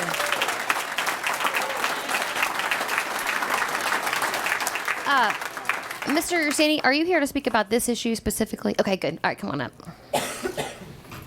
Oh, they're all right here. Preston Ursini. Ursini, yes. Ursini, okay. My name's Preston Lewis Ursini. I'm a business owner and property owner here in the city of Paducah. I think we have a really big turnout here, and I don't think it's about the pool. I think it's about the public trust that we have in our city commission. And whether or not what homework has been done, that research has been done, I think the message is clear that the public is losing faith in our city commission. And there's only one way for us to regain that faith, and that's to pause and put the brakes on this, and let's see how this election comes out. Because this is an election season, and this is an election issue. And I think that whenever we voted for Ms. Harless, that we voted for progress, we voted for change, we voted for a new start, and I think a lot of people would like to do that again.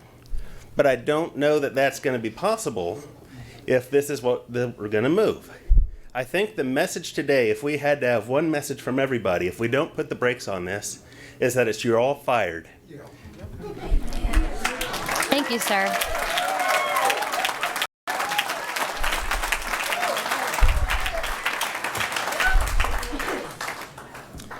But this isn't an election right now.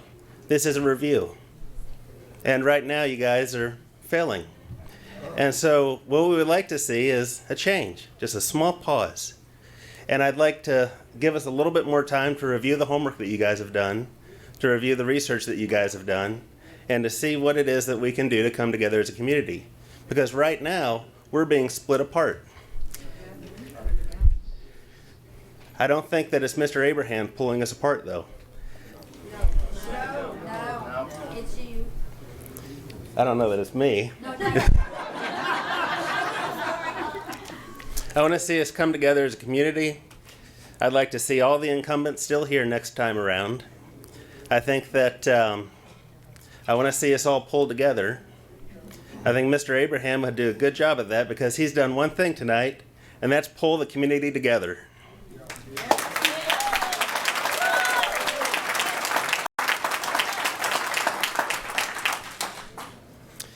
It's rare that we have this big of a amount of people here, and I'm glad to see us come together as a community.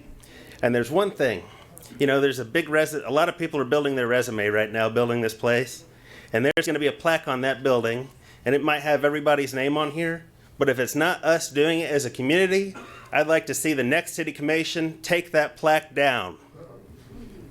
Thank you.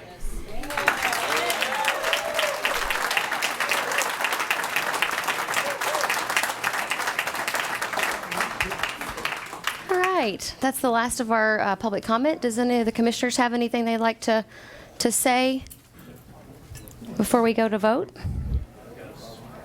Okay. Thank you, Mayor. I've got a few remarks to make about this project. First, on the floodwater mitigation efforts, the city realizes that we have an obligation to correct the effects of flooding when we get a heavy downpour. A proposal was made to do over $40 million of corrective action and a tax to pay for it. The public didn't support it. I didn't support it. We set aside that project. There are some much less expensive things we can do to help. We're looking at doing those things now. I know the solution is much more complex, but one is the problem of leaves and debris clogging up our catch basins. After the last downpour, I drove down some streets that traditionally flood. The gutters were full of leaves and the catch basins had been clogged up. City crews had pulled back the leaves so the water could run. I know we have an obligation to clean our catch basins, but we have approximately 22 square miles to take care of and only 24 people working in the street department. When I worked there in my 20s, we had 67 employees. We need people to help us. We can't just rake our leaves into the ditch and leave them. Also, we can explore the idea of perhaps digging some retention ponds to help. There are more extensive options we are looking at also to help alleviate the flooding problem. Now to the Wellness Recreation Complex. The highest priority of government is public safety. The police and fire departments are the top priority. I think right after that is job creation, economic development. We have got to create some good paying jobs for our people. Paducah has been losing population since the 1960s. We've gone from the 5th largest city in Kentucky with over 35,000 population to the 17th largest city with now under 25,000 population. And the future projections, if we don't do something soon, is even less. We have most everything in place to grow. We have rail, 4 rivers converging at or near Paducah. We are the inland waterways capital of America with 24 barge companies located here. 23 have their national headquarters of those 24. We are within an 8-hour drive of 70% of the U.S. population. We now have a 4-year university presence with the MSU 2+2 and UK engineering schools and one of the top 2-year colleges in the nation. We have a moderate climate and air travel. What we lack has been more aggressive leadership. We have changed that with new leadership at Greater Paducah Economic Development. The previous president had a net loss of 60 jobs in 4 years. GPED, under new leadership, just announced that the National Railway has reopened the shops and are hiring 200 people. The governor just announced what will eventually be a $36 million new airport terminal at Barkley Field. We have other attractive projects that we are a contender for. The other leg we need is a first-class recreational complex. We have long needed and wanted better facilities. This community needs new, improved, and more soccer, baseball, and softball fields. These numbers are just a few years old, but I think they're still accurate and maybe even larger. We have approximately or over 1,000 kids playing soccer on a former landfill, over 700 kids combined playing baseball and softball, plus hundreds playing volleyball and competition basketball. We can't use the Jaton Gym anymore for safety reasons. Sports tourism is a multi-million-dollar industry, as been alluded to. People don't want to come to Paducah for tournaments because of the condition of our facilities. Competition swimming is part of this industry. One swimming meet had 400 families there. Now, my support for the Wellness Center is based on economic development. Recreation fits into quality of life. We have new leadership. We have to offer incentives, but potential employers also want to know what you have to offer their employees. Why are Owensboro, Elizabethtown, Hopkinsville, the list goes on, growing so fast and we are not? Part of the reason is more aggressive leadership. But add to that recreational opportunities that we don't offer. Elizabethtown was the #1 per capita city in America in 2015 with 173 new business startups. That year we had 1, and since then none until National Railway. Elizabethtown has a new, well, the manager told me, $21 million recreational complex that brings in twice the revenue needed to pay for it. This is the other reason they are growing. A new competition swimming pool is much less. I was told $5 to $7 million, but whatever it was, I do support that. The Wellness Center was not originally on my radar screen, but the consultant added it to make the facility pay for itself. So the first 4 years will produce a combined deficit of $800,000. In year 5, projections are to have a surplus going forward. The projected economic input on Paducah is $1.16 million each year, starting in year 3. That's money coming into our economy. We are partnering with the county. The county's developing the soccer, baseball, and softball fields. We don't have to pay for that now. We thought we were going to have to do that. The baseball fields being displaced in Noble Park are being replaced with brand new fields in Stuart Nelson Park. There will be more fields than we have right now. The soccer fields may be there or another location that has not been decided yet, but we are not losing our baseball fields. I think Dr. Patel has been unfairly criticized. He only wants to make Paducah a better place to live, a growing community. I know not as many young people swim competitively, but just 3 of the parents of the Paducah swim team members have collectively invested more than $100 million into our community and currently employ over 2,000 of our citizens. Dr. Patel is at the Mayo Clinic and literally draws patients from this entire region of the country. The former head of security for a previous Kentucky governor who lives in Louisville came to Paducah to have him perform a hip replacement surgery. I remember a few years ago that Paducah was not able to recruit some specialties in the medical field. It is all tied to economic development.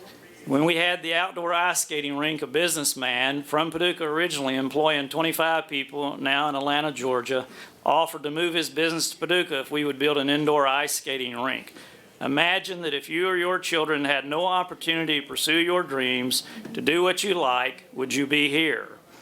Yes, we have to be responsible. We have authorized and already sold $20.5 million worth of bonds at 2.55% interest. Because we have a number of bonds that will be paid off completely in the next few years, the new debt will fit into our budget. So we can afford it and no new taxes. It will pay for itself by year 5. Because recreation, well, it's already been passed. It was a 1% increase in the insurance tax, but several people have said we're going to have to have more taxes raised. That's not necessary. I was just clarifying that. Does recreation bring in jobs and acts as a recruitment tool? Absolutely. The Kentucky Economic Development Cabinet thinks so, as they told us a couple of weeks ago in reference to the new wellness complex. Lastly, I would just add that others will use the pool complex. We have a high percentage of people who can't swim. We will offer swim lessons. There will be warm water therapy for seniors and those with health issues. We have people who want to participate and partner with us. Friends of the Park is committed to raising $10 million for an endowment to use the interest to help pay for annual operating costs.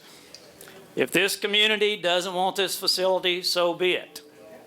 I wish that we had heard from you about a year ago when we started specifically on this project. But I do think this is an opportunity to move Paducah forward, to grow Paducah, to help create some jobs and make Paducah more attractive to potential employers. That is all I'm trying to do here. That's all we're trying to do here. Thank you for your time and attention. God bless. Thank you, Commissioner Watkins.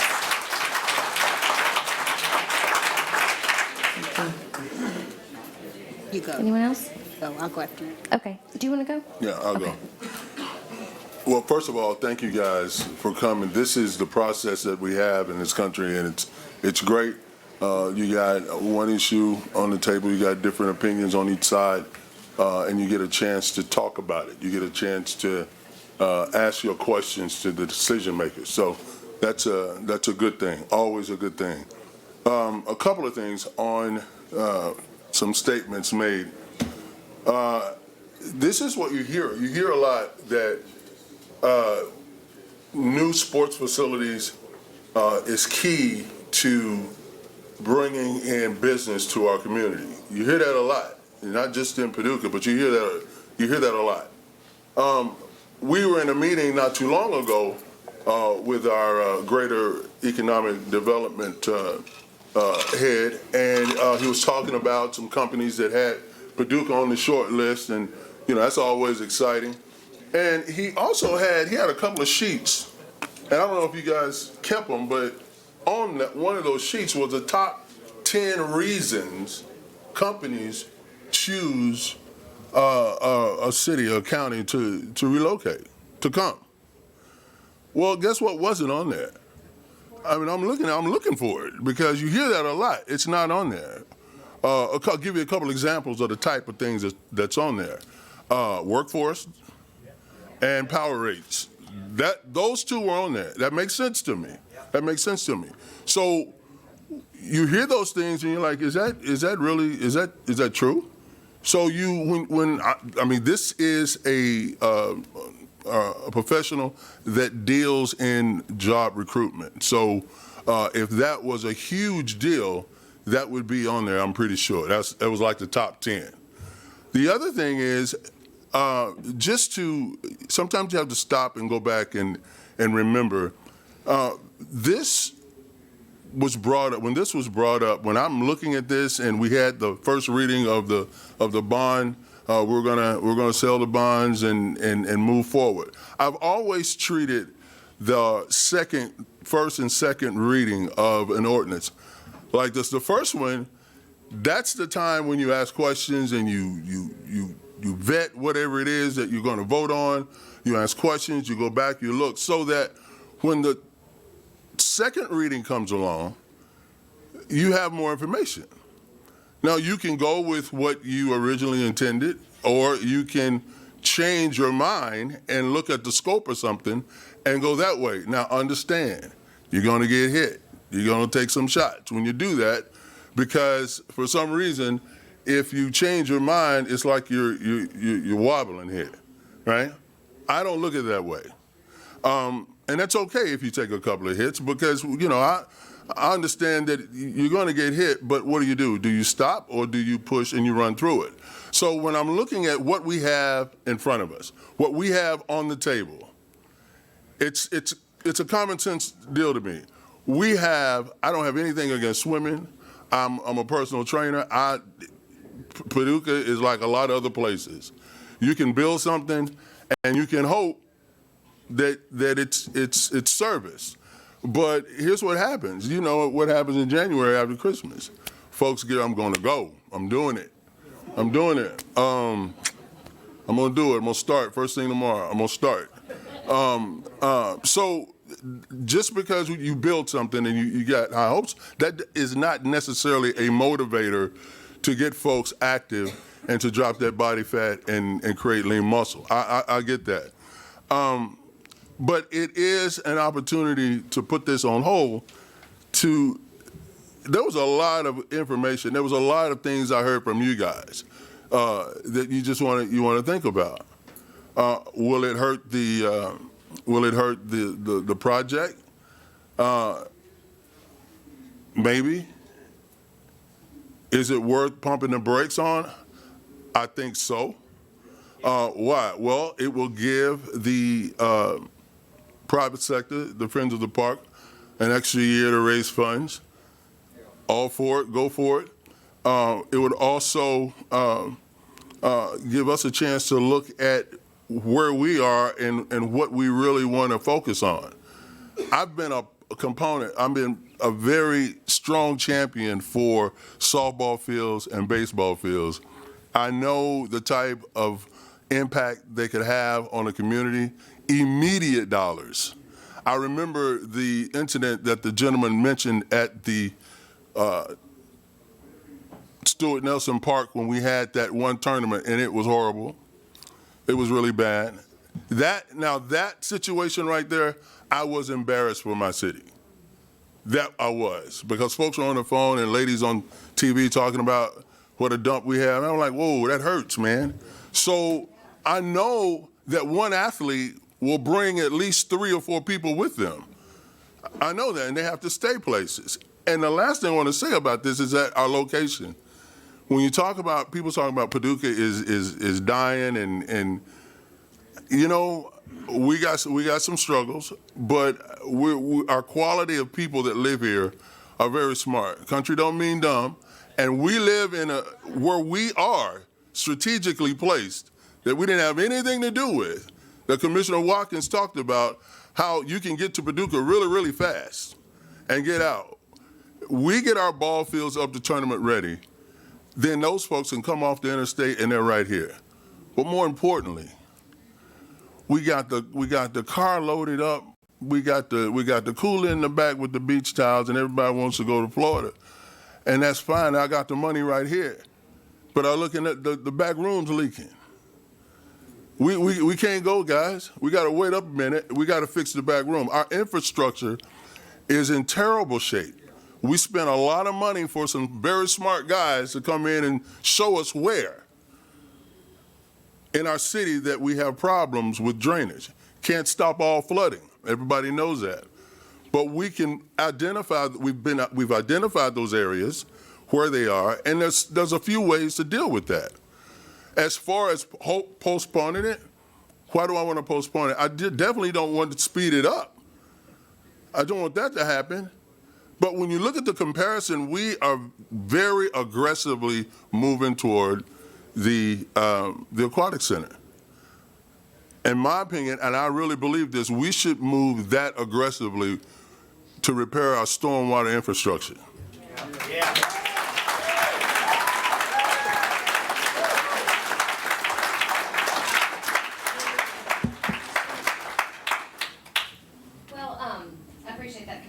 I agree with you wholeheartedly, and I'm excited. I was going to actually wait until the end of the meeting, and I think I still will, since we're talking about the recreation center, talk about stormwater. So hopefully we can circle back on that during commissioner comments. I did take an opportunity. I hear the pump the brakes comment a lot, and if you don't know, I'm fairly engaged on Facebook. I try to be, at least. I haven't joined either group because I didn't want to be bombarded with a lot of hateful comments. I like to be productive in my conversations, and so I think actually a few of you have reached out to have a meeting from the Against group, so I'm looking forward to doing that. Thank you, Ms. Burnett. I saw you. I hope we can make that happen soon. I really appreciate you reaching out with kindness. I really appreciate that. You know, that in my mind is how we move this community forward. I know we don't all sit here today agreeing, and I understand that. This isn't the first time I've been sitting in this seat in the last 3 years when the community didn't agree, halfway agree and halfway disagree.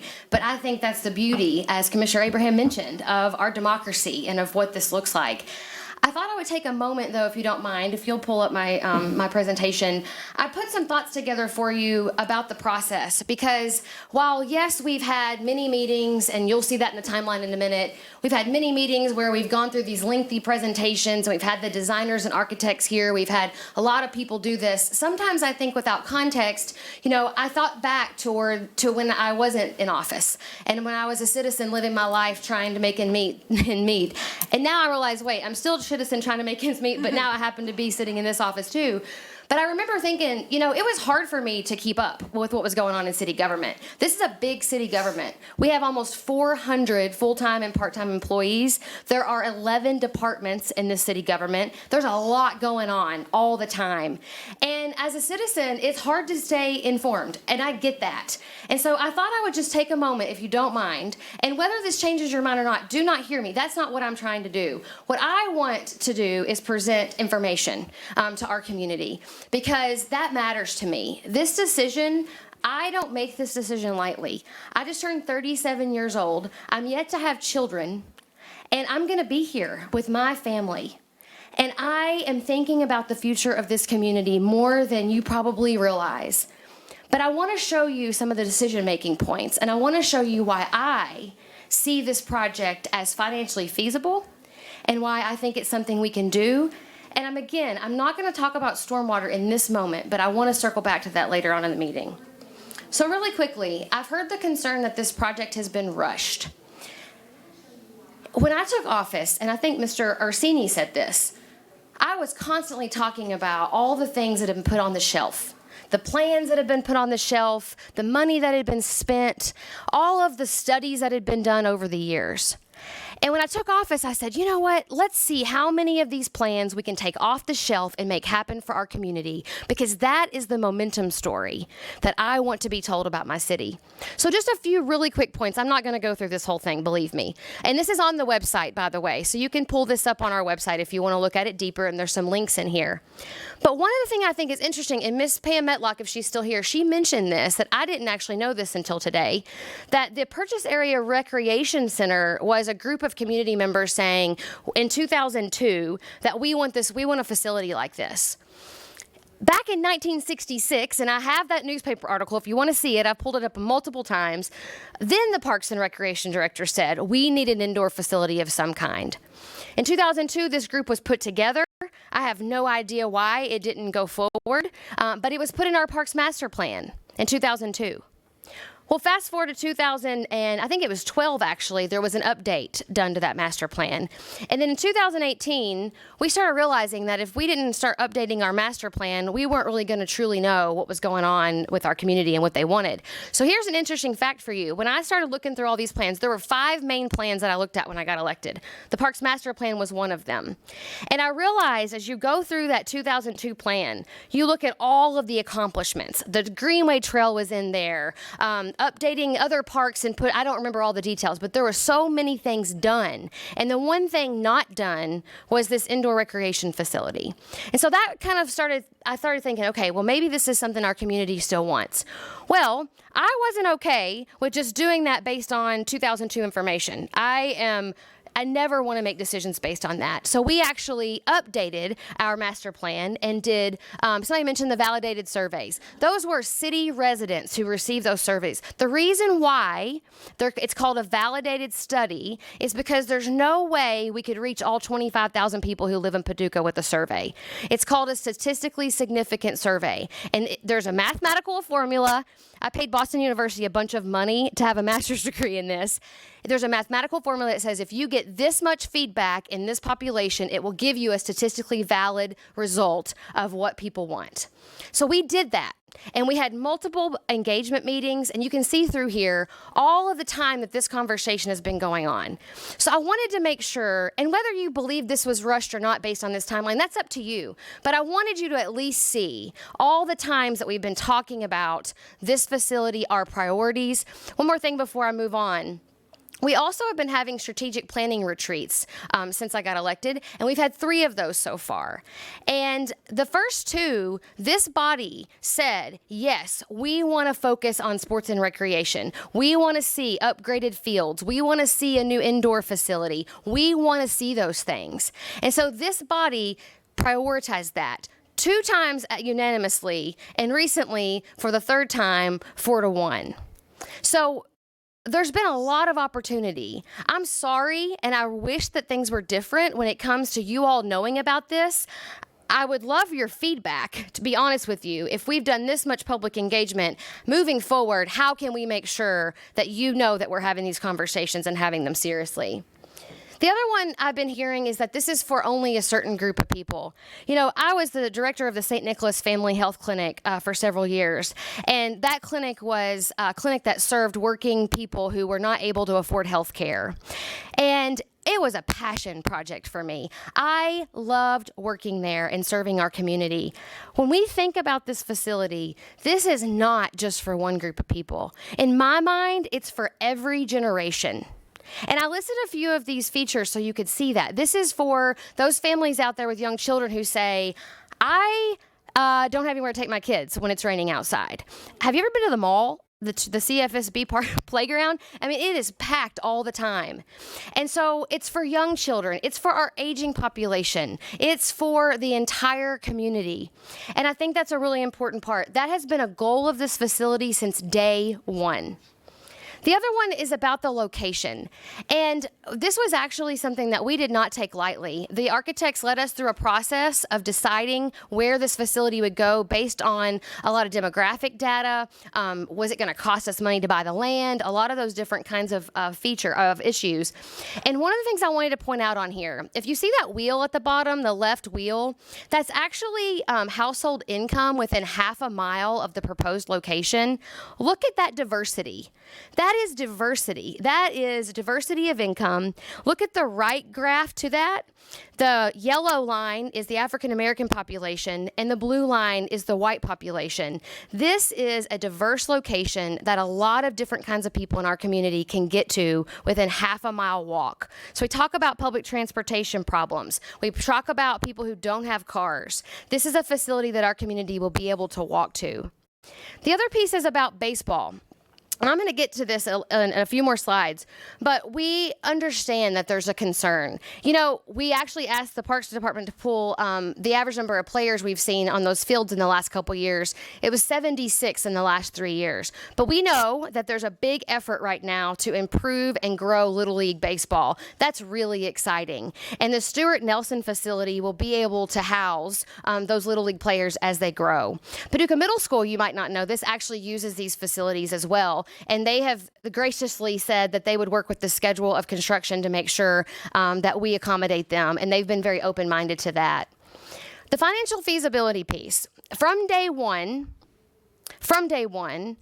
we have said this facility must be financially feasible. Now, I'm just going to run these quickly because I don't want to take all the time tonight. But I want to show you a few of the things that we've done to reduce risk. That's the conversation we have in economic development. How do we reduce risk so that we can put projects together that are feasible? A few points. One, we hire professional managers to do this. We have those RFPs out right now. They're due Friday. And one of the companies that's responding to our RFP was actually just recently hired by E-Town, Elizabethtown, to help them meet their revenue projections and cut their costs. The truth of the matter is that whoever said this earlier is right. We, as city government, will not be good at running this facility. That's just plain and simple. But by partnering with management companies who know how to do this well, we can make this successful. We also will be partnering with philanthropic partners. So we've mentioned Friends of the Park several times tonight. Listen, the people on the Friends of the Parks, and some of them are sitting here, they have raised a lot of money for a lot of causes in our community. Someone mentioned that we've raised a lot of money for arts in our community, and I love that.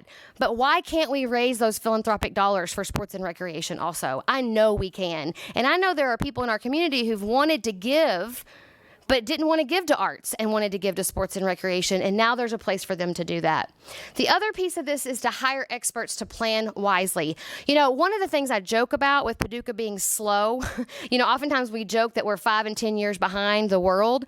Sometimes that's not a bad thing, because sometimes we get to learn from all the mistakes of other facilities. And we hired SFA to help us make sure that we learned from the mistakes of those other facilities. This is a statement from their forecasting forecasting that they put together, and somebody mentioned the numbers. You've probably seen this.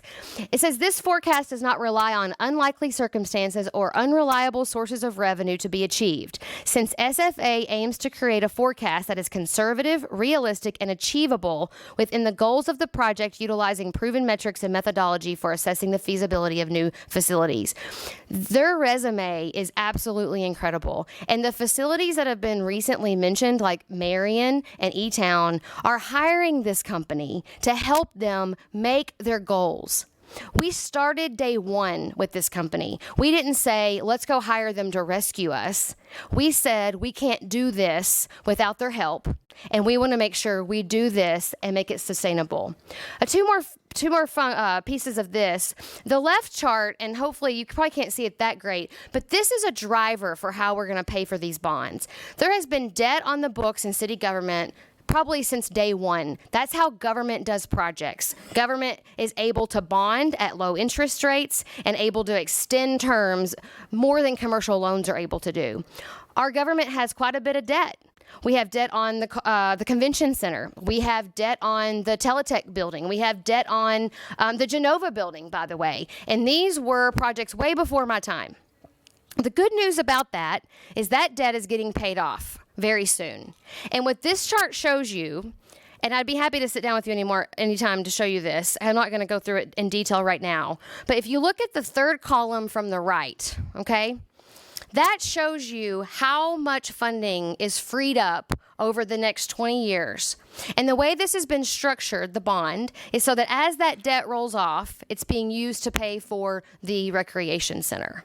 That's a really important point to me. You can ask Jim. One day I came in and said, if we don't have extra funds for other projects and this project's going to eat up those funds, I don't want to do this. But this chart shows us that we can afford this project and have extra revenue to do other important projects in the community. That matters a lot for this decision for me. The start with the realistic pro forma, that goes back to the SFA group, and I think Commissioner Watkins mentioned that, so I'm not going to go through that. And then one more thing, the pro forma does not include the revenue from a medical partner tenant that we are anticipating for this project. We already have interest in that.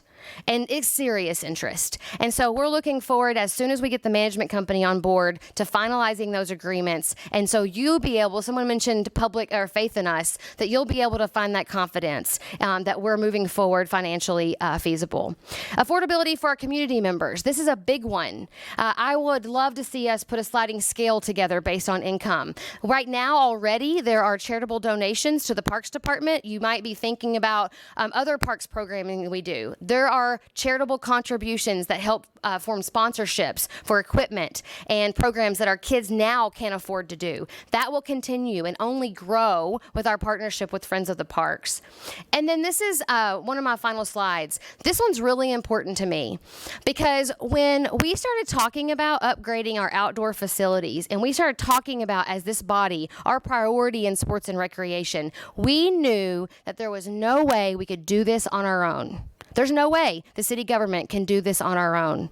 So last summer, we spent, it was somewhere between 6 and 8 months negotiating with the county. I think Commissioner Abraham joined me on several of those meetings. We spent months with the county, with the convention center, with the CVB, talking about how we can accomplish these things. And we have a 5-way interlocal agreement that was passed last fall. And here's what it says: that McCracken County Fiscal Court and the Sports Commission will develop fields for soccer, baseball, and softball tournaments. They are using the transient room tax, which is the tax on the hotel rooms from our visitors that come to town. And then we would take over the Community Wellness Center. And the way we're doing that is that 1% insurance premium tax and the sale of those bonds. And the convention center is, and I just was texting with her today to make sure that I could say something that was accurate. And they are working on volleyball and basketball tournaments. They're trying to figure out how to purchase the equipment with their transient room tax. And so this is like a big cycle. When people come into town for these tournaments and come into town for sports and recreation, they'll be paying us back by staying at those hotels and being in our restaurants. So we are doing it. And sometimes I heard someone say there's no way you can have it all. You're right, there's not. But there is a way that together in partnership with the county and the convention center and the CVB that we can do a whole lot of good. I put this on here in case you want it for later, but this is kind of the progress to date and where we are right now. I won't go into that because you kind of know where we are in that term. And I just wanted to end with this. When we talk about economic development, one of the top 10 items was also quality of life that the president of GPED shared with us. But also think about this. People and companies want to be part of momentum. We have a momentum story to tell right now.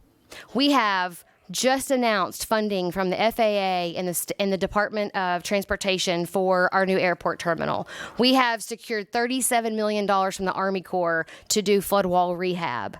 We have $10.4 million coming from the Federal Department of Transportation for our riverfront development and excursion pier. We have $15 to $20 million coming downtown. We have $5 to $10 million more dollars coming into other downtown buildings. And we have this project going on. We are creating momentum. And when companies and people look to Paducah, they will say, I want to be a part of that, because they're investing in themselves and they believe in themselves.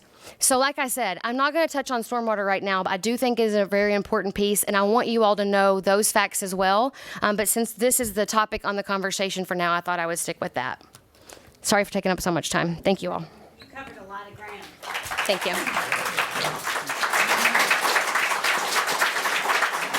I would just add, she covered most of the things in my little speech, and Commissioner Watkins, and that's great because I don't have to talk. I moved here 30 years ago and raised 4 kids, and during that time I thought our athletic facilities would surely improve. I think they declined. So when I decided to run for office, that was one of the main keynote things I wanted to do, was change our athletic facilities because they were deplorable. It's time for us to step up and give good, healthy ways for our kids, our adults, our seniors to be engaged in athletic activity, whether it's on the ball fields, and we need those. They'll bring in economic dollars, or in a pool. But the pool is not being built for the swim team, and I think we need to make that perfectly clear. Otherwise, it would be 50 meters and have a dive pool. It does not. I'm sorry, it does not. It is being built for the community, for people to teach children to school. The Paducah City School is very interested in bringing kids over during the school day and learning how to swim. I took swimming a zillion years ago in my high school during the day, dried my hair at a hand dryer, and everybody got out of high school with a basic swim course under their belt. We live near a lot of water. I told you last time one teacher said she had 3 of her students in her 10 years of teaching die through drowning. We need kids to know how to swim. We need moms and babies to be able to get into pools. I got a letter today from a woman who's a bilateral mastectomy patient who says, I'm getting to the point where I can't do a lot of outdoor stuff, but I really am looking for a place that's convenient to me, that I can swim, that I can walk indoors in a climate-controlled environment. And I think that's one thing we need to really emphasize too. The reason it's larger and that it's not just a pool is we need other amenities with that pool that will draw people like me. I'm not a swimmer, but I'll be a walker, that want to join and be a part of that, or want to use our gyms. These club teams that are going to be playing their tournaments down at the convention center are going to need a place to practice their sport, play basketball, play volleyball. The school gyms are booked. So they will be great customers. They'll be fighting over key spots for that gym for their club team practices. There's so many wonderful things that are going to be happening for 0, 1 month-olds to 100-year-olds. It is going to be a wonderful place for wellness and being. It's also going to be something that is going to attract business. I firmly believe that. What the companies, one of the main employers in our area told me this week, companies are going where the people are now, not the other way around. And the people are going where good amenities are. And we need good city amenities. Thank you. Thank you, Commissioner. One investment that you didn't mention is with the Department of Energy. And I've heard that said many times that USEC has closed. Well, in fact, they have closed their operation, but there are still 1,300 people working there.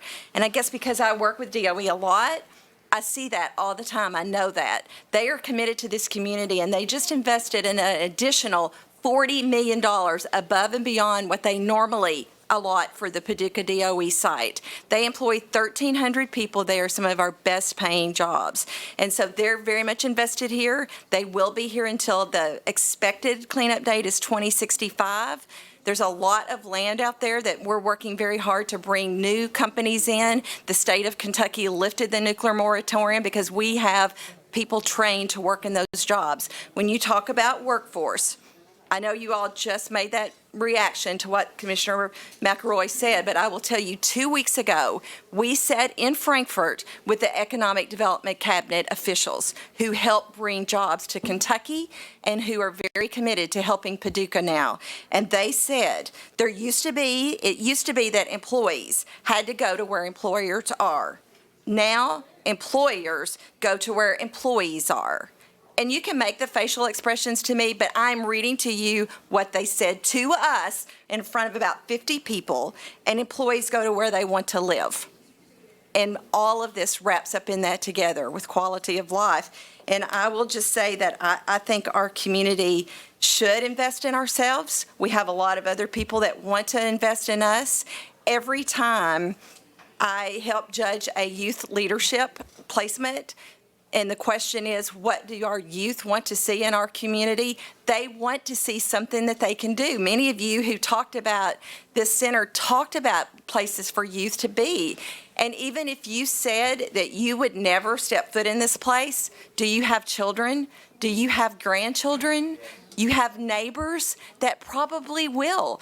And it's hard for you to say that you will never step in there when you're not imagining that because you really ultimately may step foot in there. It is a gathering place. It will be a sought-after place for competitive sports, indoor sports. It is a bold move. It is a bold move for our community, and I think we've lacked some of that.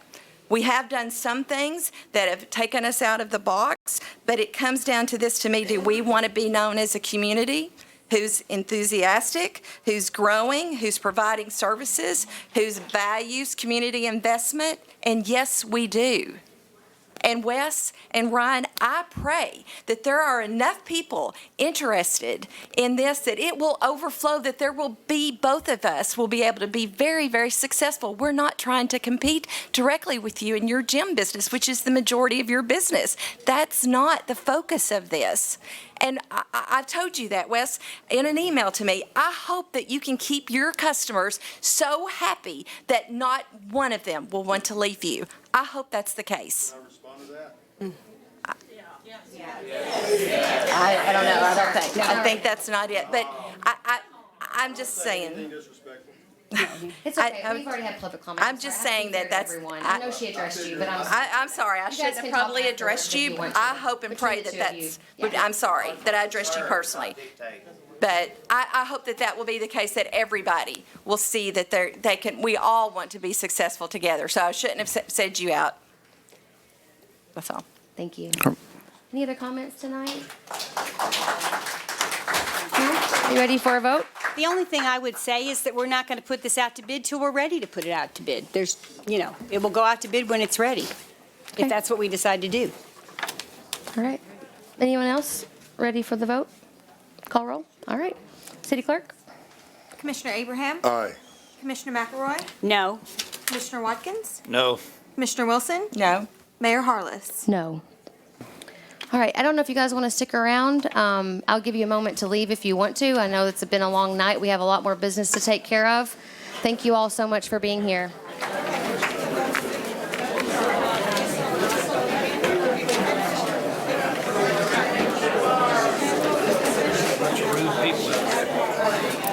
I think I lost one of my pages from my phone. It's right here.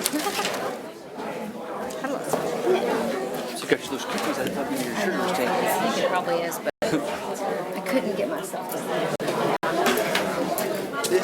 I appreciate them pass it out. No, I'm not passing out yet. They smell good. They do.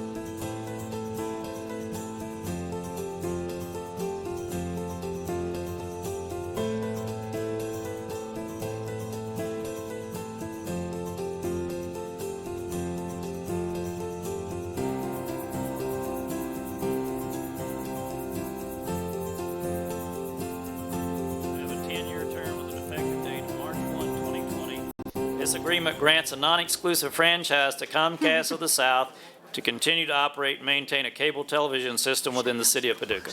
You shut the doors. Sorry, will you shut the doors? Thank you so much. Does anyone have any comment or questions about this one? Got the All info right. on this one last time. Excellent. All right. City Clerk, will you call roll, please? Commissioner Abraham? Aye. Commissioner McElroy? Aye. Commissioner Watkins? Aye. Commissioner Wilson? Aye. Mayor Harless? Aye. And Commissioner McElroy? Yes, okay. I move that the Board of Commissioners introduce an ordinance entitled, "An Ordinance Accepting the Bid of Adams Contracting LLC in the amount of $274,121 for the Perkins Creek Bob Leeper Pedestrian Bridge Project and authorizing the mayor to execute a contract for same." This ordinance accepts the bid of Adams Contracting LLC in the amount of $274,121 for Perkins Creek Bob Leeper Pedestrian Bridge Project and authorizes the mayor to execute a contract with Adams Contracting. Further, this ordinance authorizes the finance director to transfer $80,000 from the Boyles Estate Trust into the Bob Leeper Bridge Project account for expenditure related to the project. Second. Mayor, Commission, City Manager, I'm proud to bring this to you this evening. Something exciting about finishing this project. I know it's got a lot of attention, and we're just happy to get that bid from Adams Construction. Look forward to get started on it immediately. So, I'm excited about this. Yeah. Judge Leeper and I talked about this when, golly, it must have been like my first 6 months in office in 2017. And he said, I have a vision for a bridge. And I said, metaphorically or physically? Turns out it was both. But this is really cool. So we're going to expand our Greenway Trail and add another, mile and a half probably, utilizing? Mayor, I'm not sure about that because, physically the bridge is going in barely into Stuart Nelson Park, but I don't know what the mileage is of the trails around the landfill. In the county, is. yeah. I don't know that, but it's going to connect those two things together. Yeah, it's really exciting. It starts soon, and how long do you think it will take? The longest, Commissioner McElroy, is just to order the bridge and then for them to manufacture it and then bring it here. We look to have it early summer. Great. That we complete. Wow. Great. You mean this summer? Yep. Great. We have to get these things authorized so they can make these purchases to make sure we pay for them. That's great. Well, and I think it's so great, too, that we're naming it after Bob Leeper because he served our community for many, many years in many elected roles and has done a lot of work for our community. So it's a good opportunity to honor him. Anything else anybody wants to ask? Mr. Murphy? Sounds great. All right. Thank you, sir. You going to stay there? All right. Commissioner Abraham? I move that the Board of Commissioners introduce an ordinance entitled, "An Ordinance Authorizing the Mayor to Execute a Professional Services Agreement with BFW Engineering and Testing, Inc. in an amount not to exceed $52,204 for the flood wall seal closure project." This ordinance authorizes the mayor to execute a professional services agreement in an amount not to exceed $52,204 with BFW Engineering and Testing, Inc. for professional services related to the flood wall seal closure project. Second. Again, you've heard or you've had discussion this evening about the flood wall project in total. This particular piece of the project is serving as our in-kind. We have over 47 of those big gates. Everybody always talks about when you're going to put the gates in with the river and stuff. We actually have 47 of those gates. We're looking to close 12 of those permanently or semi-permanently. If we are so blessed to have an industry that needs an opening there, we can take them back out. But for now, we're looking to seal them permanently so that we don't have so many to put in when the river waters come up. So we'll be putting in 14 of those closures, and then on 2, we'll actually be raising what we call the sill 2 feet so that they don't have to go in as frequently because as the river rises, we try to stay above the river, obviously. But if they're lower, that means they go in sooner. So if we raise them 2 feet, that means we can delay putting those in. So we're looking for strategic locations to do that. I have to ask you, how long have you wanted to do this? My entire career here. It's been 20, well, I've been here 24 years and this has been 22. Yeah. I was thinking, like, you're the kind of guy who finds the efficiencies. I bet you've been thinking about this a lot. Oh, yeah. Yeah. Oh, yeah. Any questions for Mr. Murphy? No? All right. Thank you. Thanks. Thank you. Commissioner Wilson. I move that the Board of Commissioners introduce an ordinance entitled, An Ordinance Amending Chapter 78 of the Code of Ordinances of the City of Paducah. This ordinance is summarized as follows. This ordinance amends Section 78-32 of the Code of Ordinances of the City of Paducah to increase the rate at which vacation time accrues for employees of the City of Paducah based on the number of years of employment. During the first 9 years of employment, vacation time shall accrue per pay period for a total of 120 hours per year. At the beginning of the 10th year, vacation time shall accrue per pay period for a total of 160 hours per year. At the beginning of the 15th year, vacation time shall accrue per pay period for a total of 200 hours per year. And at the beginning of the 20th year, vacation time shall accrue per pay period for a total of 240 hours per year. Each member may accrue up to a maximum of 400 hours of vacation at any one time. These rates do not apply to employees whose vacation accruals are governed by the rates set forth in the current applicable collective bargaining agreement or otherwise specified in the ordinance. Hi there. Second. Madam Mayor, Honorable Commissioners, the vacation ordinance has not been adjusted since 1991, so almost 30 years ago. With a focus on recruitment and retention efforts, we feel this will modernize our leave of absence, providing a higher than average accrual in the beginning, while at the same time incentivizing employees to stay longer. Any questions? No? I think that's a big Thank part you. of what we're It trying to sounds do. like Yeah, a we're trying to keep our people. employees recruited, so. Absolutely. Thank you for your work. Thank you. Appreciate you. Want to stay there? No, you're not next. Okay. Thank you.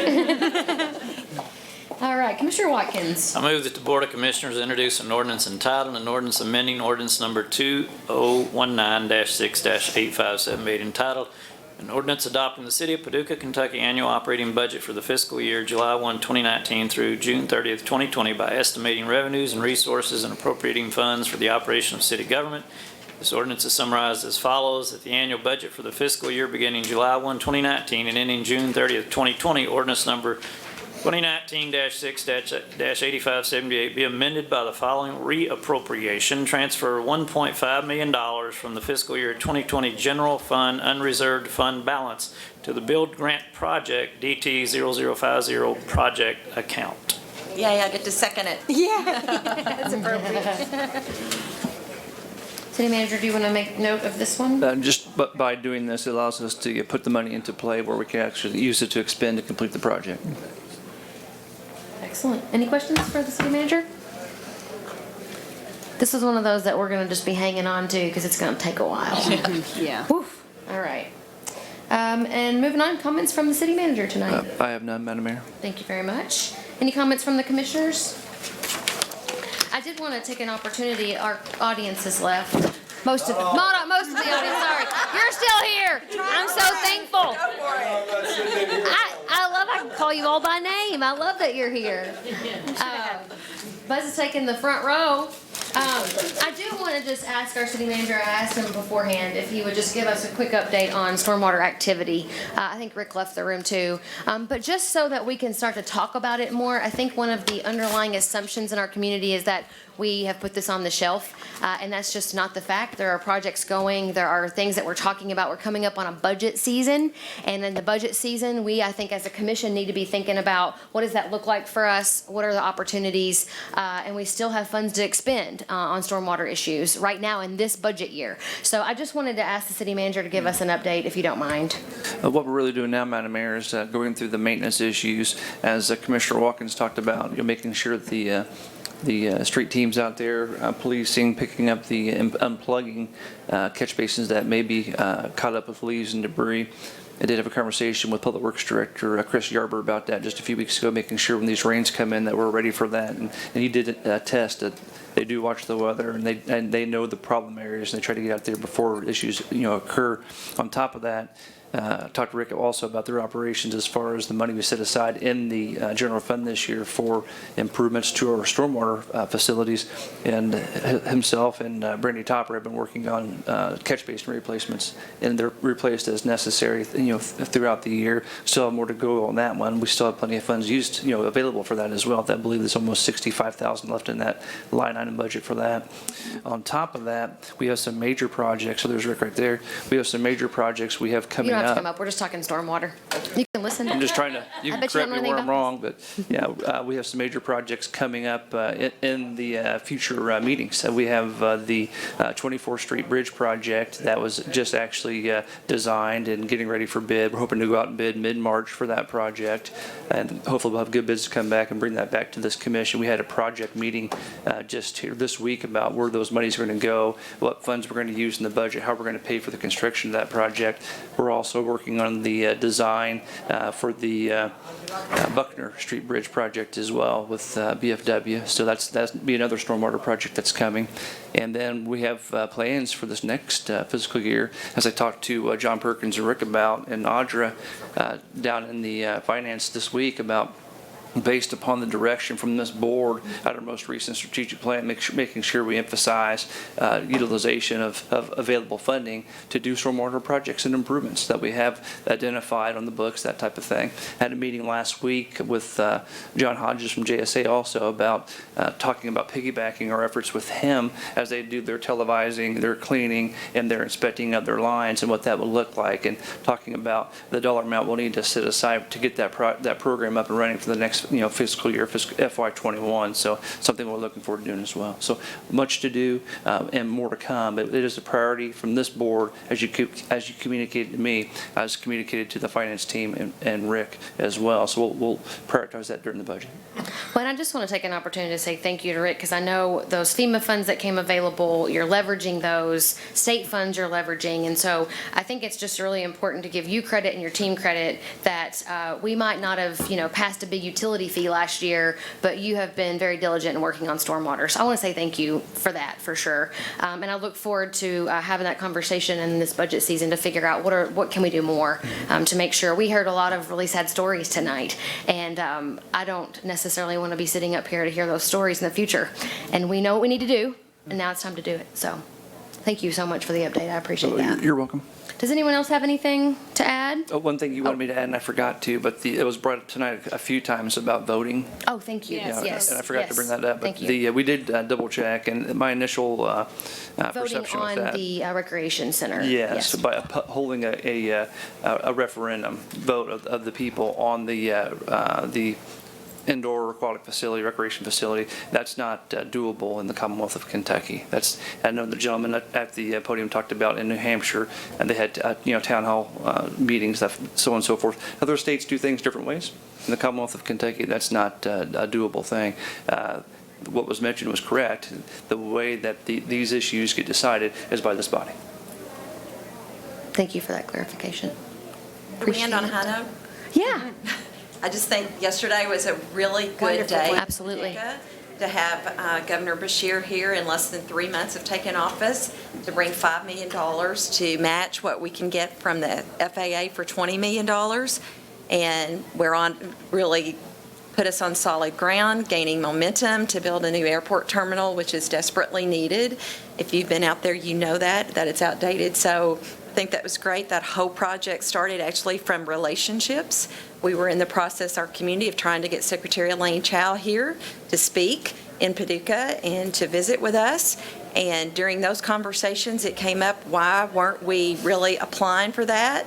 We put them in touch with Jay Page, who was the chair of the airport board at that time, and you, Mayor Harless, and others. And we went to D.C. twice and have really been working hard with the FAA to qualify for that money. We've been working really hard to get funding from the state. And Governor Beshear in October committed, he said the number, $5 million. He brought $5 million yesterday. So I think we have a lot of momentum going for our new airport terminal, and we should all be very proud of that. Let's end on a high note. More economic development. Absolutely. Yep. Let's applause. Thank you, guys. Thank you. All right, I'm going to make a motion to adjourn. Oh, I'm All right, all in favor? Meeting adjourned. Thank you all for being here. Okay, now the cat.